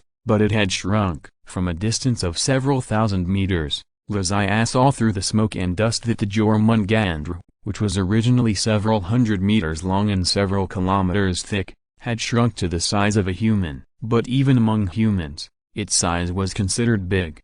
It was estimated to be more than 2 meters tall, and its muscles were as violent and beautiful as if they were carved by knives and axes, especially its chest muscles. Lazai looked down from top to bottom and found that its chest muscles were simply huge. Wait, it seems that this Jormungandr is a female snake. Moreover, after shrinking to a human form, it had no clothes on its body, only some scales covering the vital parts, and it also retained a tail. Before Lazai could take a closer look, the Jormungandr on the ground raised its head, and then a huge cloud of dust suddenly exploded under her feet. In just a moment, Jormungandr had appeared in front of Lazai, and his fist hammered into his face with great momentum, crossing a distance of several thousand meters in an instant. The speed of this Jormungandr was at least hundreds of machs, and this speed even surpassed Quicksilver. This is a super soldier with the speed of Quicksilver, the strength of Hulk, and the brain of Thor. Well, from the previous conversation, Lizaya felt that the intelligence level of this Jormungandr was not higher than Thor, so maybe this could be a breakthrough. Boom. Jormungandr's fist was held by Lizaya in midair, and under the blessing of the small universe, his body did not even move a bit. The fists and palms collided, and a ball of air exploded in the space instantly, and the surrounding area was almost turned into a vacuum. I didn't expect you to have a second stage of transformation, and this state is quite good. Looking at the transformed Jormungandr carefully at a close distance, Lizaya had to admit that after experiencing the competition between Gwen and them, he was still amazed by the other party's temperament. At this time, Jormungandra's exact height should be around 230 centimeters, and his figure is both fit and sexy. It is very good, and it gives a strong impact when observed at a close distance, especially buying a face.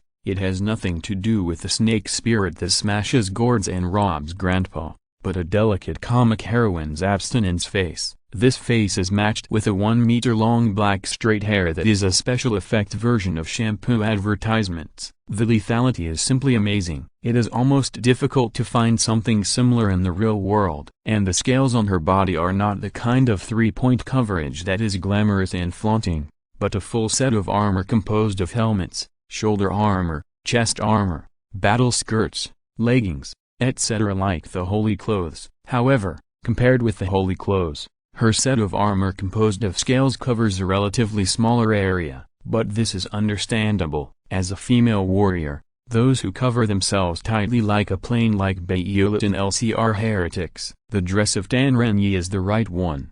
Normal operation. By the way, the original chameleon Jenny is actually more domineering than Renyi. The Jenny we see now is the autumn clothes and autumn pants version, and the original version does not have these burdens. Think of Shun's appearance as a little submissive, and you will know what Jenny's V-shaped jumpsuit, small whip and steel hood are trying to express. Back to the point, although one of Jormungandra's hands was caught by Lizaya, his face did not show any panic. Perhaps it was because the python was a cold-blooded animal, so his expression was also cold. In midair, Jormungandr did not rush to break free from Lizaya's restraints, but instead used his free hand to reach behind him. Then, Lizaya saw a broad double-edged axe, which was chopped at her head. Axe. Seeing this axe, Lizaya's thoughts finally became clear. Saints do not use weapons, and there is no such barbaric weapon as an axe in the Libra cloth as an arsenal. Among the god warriors, there happened to be a Tanji Star Delru, a tall and strong giant who fought with an axe. Delru is the tallest and strongest player among the god warriors. His weapon is a broad double-edged axe, which can be used for chopping or as a spinning axe. The prototype of Delru's god-fighting clothes is the earthly serpent Jormungandr. In this way, the two sides just happened to face each other. As the prototype of the god-fighting clothes of Tanji Star, it seems reasonable that the earthly serpent has become a physique that can withstand the attacks of the gold saints. However, in the setting of the god warriors, although the prototype of Delru's god-fighting clothes is the earthly serpent, his prototype is Thor, the god of thunder. So is there any connection between Thor and this? Raising his hand, Lizaya's fingers were like telepathy, and they quickly and accurately clamped the axe that was coming down, and his body was still not shaken at all. You look much better now than before. How are you feeling? Can we communicate? Hearing Lizaya's words, Jormungandr narrowed his eyes, obviously understanding what he meant, and then she nodded gently, and then opened her cherry lips. Ha. At such a close distance, a thick phlegm with the speed of 100 times the speed of sound covered Lizaya's face. It seemed that this Jormungandr was determined to disgust Lizaya to death. Ha. Lizaya did not dodge again, but retaliated with a spit at a speed not inferior to the opponent. The cold air instantly solidified the venom in front of him into ice, and then turned into hail and fell to the ground. Jormungandr failed to hit him, and his throat moved, ready to hit Lizaya again. Lizaya shook her head. You're still here. You're not done yet, are you? Do you think your bad breath smells good? Before Jormungandr could brew the second mouthful of venom, Lizaya kicked him directly at the speed of light and kicked him in the face. I told you to spit everywhere. You are so pretty, Can't you just be a good person? Why are you spitting? If you come and bite me directly, I might agree. I won't bother you, but you are addicted to spitting, right? I will let you spit again. Let you spit. Let you spit. Holding Jormungandr's fist with one hand, Lazai was not afraid that the other party would be kicked away. He kicked him with one word, which was quite satisfying. However, he also paid attention to the angle and only kicked the face instead of the chest muscles. After all, the face can be repaired by plastic surgery if it is disfigured. If Nazi is kicked, it would be unbearable to think about that scene. Jormungandr almost bit her tongue when Lazai kicked her for the first time. When she kicked for the second time, her brain was a little confused. There was no scale on her face to resist, and Jormungandr was instantly broken. After a wave of meteor-speed kicks to the face, Jormungandra's overly beautiful face had long been out of shape to the point that her mother could not recognize it, and the whole person fainted with a mild concussion. Lazai grabbed the unconscious Jormungandr in her hands, and at the same time, the scales on her body began to slowly fade away. Oh my god, is this the 18x clothing explosion game benefit? If I had known, I wouldn't have hit my face like this. So, while it's hot. Chapter 340, Hand. Flow. While it's hot, looking at the huge size of Jormungandr, Lazai felt that her size might not be enough. With her own little knowledge, she might not be able to find out the depth of this big sister. Moreover, with Jormungandr's face that looked like a car accident scene, even if the lights were turned off, Lazai felt that she might not be able to do that, which would affect her appetite. However, Lazai did not come here to find someone to unite, to socialize, but mainly to find out Hela's trump card and know whether she really has any connection with the god warriors. Obviously, this Jormungandr who can resist the attack of the microcosm is the breakthrough point. It's a pity that this guy looks like he can fight for 3 days and 3 nights, but he became soft after a few hits, and he can't stand sea at all. Hey, wake up! Lazai lifted the Jormungandr whose scales had all fallen off, like lifting a plucked old hen, and shook it casually, and at the same time, some of the microcosmic power of the giant seat was transferred to him. Then, Jormungandr, who had just entered a transient shock, woke up slowly. The awakened Jormungandr obviously had not yet recovered from the fighting state just now. He wanted to rush up and continue to make trouble with his eyes wide open. Unfortunately, Lazai had already changed his hand to hold her. The hand that was pinching her neck was like pinching her vital point, just a slight shake. With a sound, Jormungandr instantly stopped moving, and a strange sound came out of his mouth. How is it? How is it now? Can we communicate normally? Lazai asked, while taking out the giant holy cup, using the small universe ice to make a glass of water, and poured it on Jormungandra's face. After drinking a glass of water, the injuries on Jormungandra's face began to recover rapidly, and soon he turned back to his original domineering face. Who are you, and what do you want to do? Jormungandra's hands hung beside him, and he was weak like a defeated dog, but his eyes were full of anger. If eyes could kill, Lazai would have been beaten more than 100 times at this time. What do I want to do? Lazai glanced at Jormungandr. Why don't you guess what I want to do? You are so big, you should be able to guess it, right? Jormungandr frowned slightly, not because of Lazai's frivolous tone. As a giant python, she didn't think there was anything wrong with her naked state. After all, it was an animal. No snake would wear clothes, and it's not her fault that she is big. It proves that she is healthy. But Lazai's question made her very angry. Why should I guess? Can't you just tell me your intention, invader? Lazai didn't expect that Jormungandr was angry about this, but the word invader at the end made Lazai a little unconvinced. Invader? Are you talking about me? Of course. But I remember you didn't say that at first. When I first came, didn't you call me a stupid human? Why did you change your words to invader? Also, if I don't come and defeat you, you will probably go to our side to be an invader. Lazai's questions were logically rigorous and fast-paced, hitting Jormungandra's heart directly. Is there something wrong with this? Jormungandr asked doubtfully. Lazai suddenly didn't know what to say. Is there anything wrong with this? Of course it's not right. It's not logically right, right? However, through this simple exchange, Lysia also discovered a problem. Thor at least has a normal IQ, but Jormungandr's really stupid. Facing such a fool, Lysia couldn't beat around the bush anymore.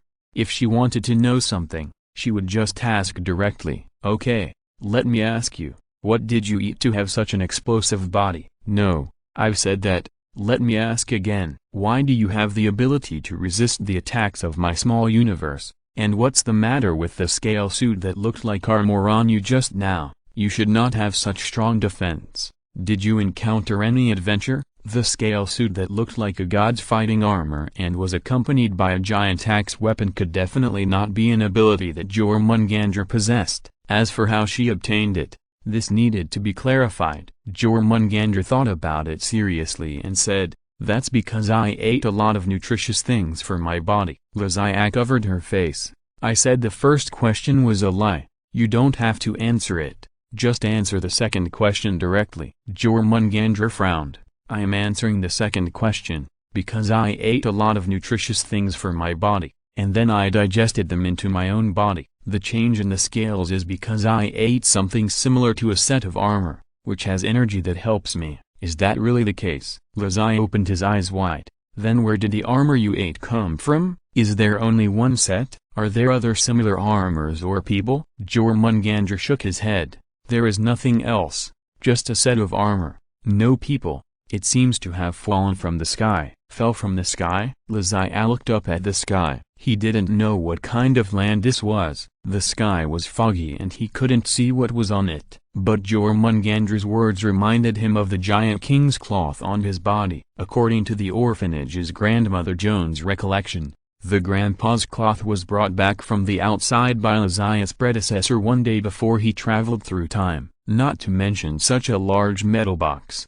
How could a child under 10 years old drag it? Before Lysia traveled through time, no one could open the box, and no one knew what was inside. But when Lysia traveled through time, he recognized it, opened it, and obtained the inheritance of the Saint Seiya. In this respect, he was weird. And don't forget that when Shin appeared, he mentioned a word in his conversation with Lysia, reminiscing about the past. The amount of information in this word is already very large. So, this is probably really a game played by the big guys of the Saint Dimension in this Marvel Cinematic Universe, a game that is big enough to overturn the order of this universe. And now, Jormungandr's experience seems to be able to fill a small corner of this game. So, when did this set of armor fall off? Could it be that it appeared with the grandpa's cloth box more than 10 years ago? When? Jormungandr lowered his head and muttered something. Lysia seemed to hear her saying something like 1 7 equals 7,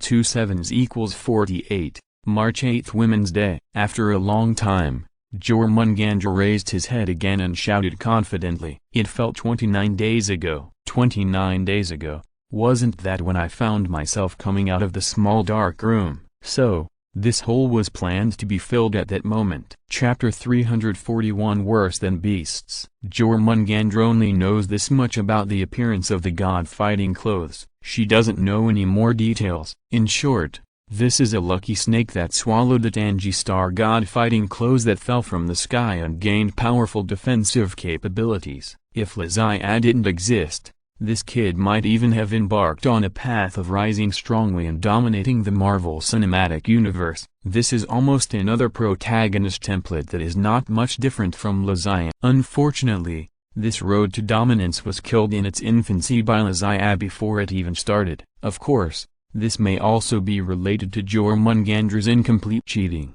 If she could obtain the fighting skills of a god warrior from the god fighting clothes instead of just simple defensive power, the result would not be like this. At least she could struggle for a while longer. But when it comes to this point, Lysia has something to say. "You, Jormungandr, did not inherit the god's cloth. That's because you are not talented, but I am different. I have some ability to read the cloth that is almost the same as Master Shin, so as long as I touch the god's cloth, I can learn its ability, and even read the conspiracy of the god warriors." Then the question is, how can I touch the god's cloth? The god's cloth has been eaten into Jormungandr's stomach like a steamed bun. I don't know if it will work if I touch it directly. If not, I can only try to put my hand in to see if there is anything in her stomach, or else. This is a restricted shot even in a small movie. Lazia looked at Jormungandr, and was greeted by a pair of blue and pitiful big eyes. After Jormungandr turned into a human form,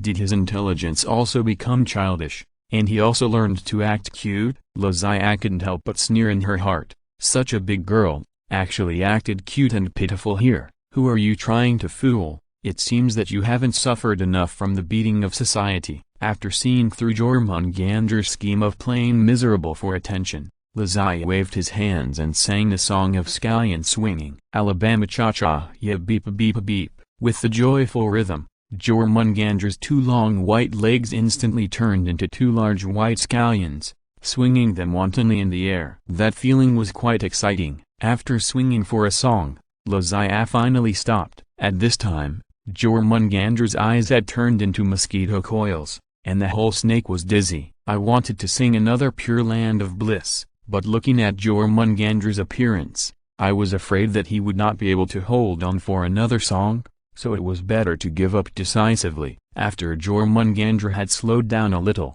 Lazia continued to speak. You should be well aware of your situation now. Don't make any more useless attempts. Now I need to feel the armor you swallowed. Have you completely digested it or not? Jormungandr suddenly blushed. He turned around with difficulty in the air and faced Lazia. Then he arched his body and raised his legs. His tail also lifted up. Then he began to exert force. Oh, gosh. Lazia shook his arms again with a look of disgust. I told you to be more like this. So what if you are pretty? Even if you are pretty, you still look hideous when you poop. Hu Ying is so pretty, but she got divorced just because Liaogu saw her expression when she was going to the toilet. Do you think your future will be much better than others? Also, when I ask a question, just answer whether you have it or not. Don't make trouble for me and do these inexplicable actions. Jormungandr once again turned into a mosquito coil warrior and was so dizzy that he started to stick out his tongue. Seeing this, Lazia had to pour a cup of giant water on her to calm her down. Okay, stop telling me your secrets, and quickly get your scale armor out. I have things to do and I don't have time to accompany you here. Jormungandr pouted and snorted, as if to say, why didn't you just say that earlier? Lazia didn't comment on this. He had given up trying to reason with Jormungandr in this state. Since he pinched his neck, Jormungandra's personality and state have completely changed 180 degrees from what they had shown before, and Lazia couldn't believe it. Is this neck really Jormungandra's life point? Has he never been touched by anyone in his life? However, despite being cute, Jormungandr still obediently took out his scale armor. Unlike the hideous and terrifying appearance of Orochimaru biting Kabuto to death after turning into a snake, Jormungandra's face remained unchanged even after the transformation, a restrained Mangaqueen face. What changed was her shoulders, chest, waist, abdomen and limbs. First, the skin bone hyperplasia was prominent, and then the protruding bone was transformed into the appearance of a god's fighting suit. At the same time, scaly patterns appeared on the surface, forming a set of domineering, sexy, coquettish and ruthless female scale-clad god's fighting suit. Or should it be called a scale suit? When the scale armor appears, a separate expanded double-edged axe can be condensed behind her at the same time, which is also a very magical setting. In short, this is a combat-oriented female Valkyrie that makes people unable to stop. Not to mention being cute,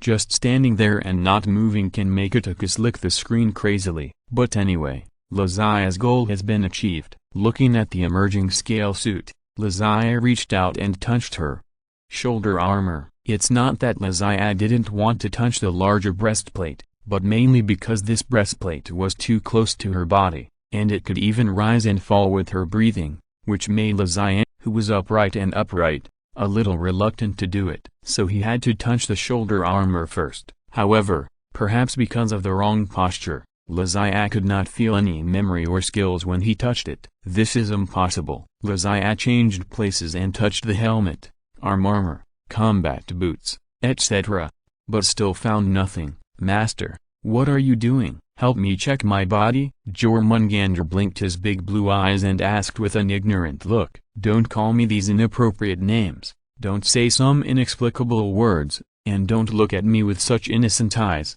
otherwise there is no one here. I really can't guarantee what I can do." Lizzie suppressed his anger and shouted in a low voice. Between being a beast and worse than a beast, he chose to be a human. Since these places can't be touched, let's try the remaining two positions, the breastplate and the battle skirt. Fortunately, this scale suit is designed in the style of a battle skirt. If there is an invincible steel inner cool like the unicorn, it will be more difficult for Lizzie to take action. The mountains are towering one after another. Anyway, I have seen it before when there were no scales. Why be so pretentious now? Just start.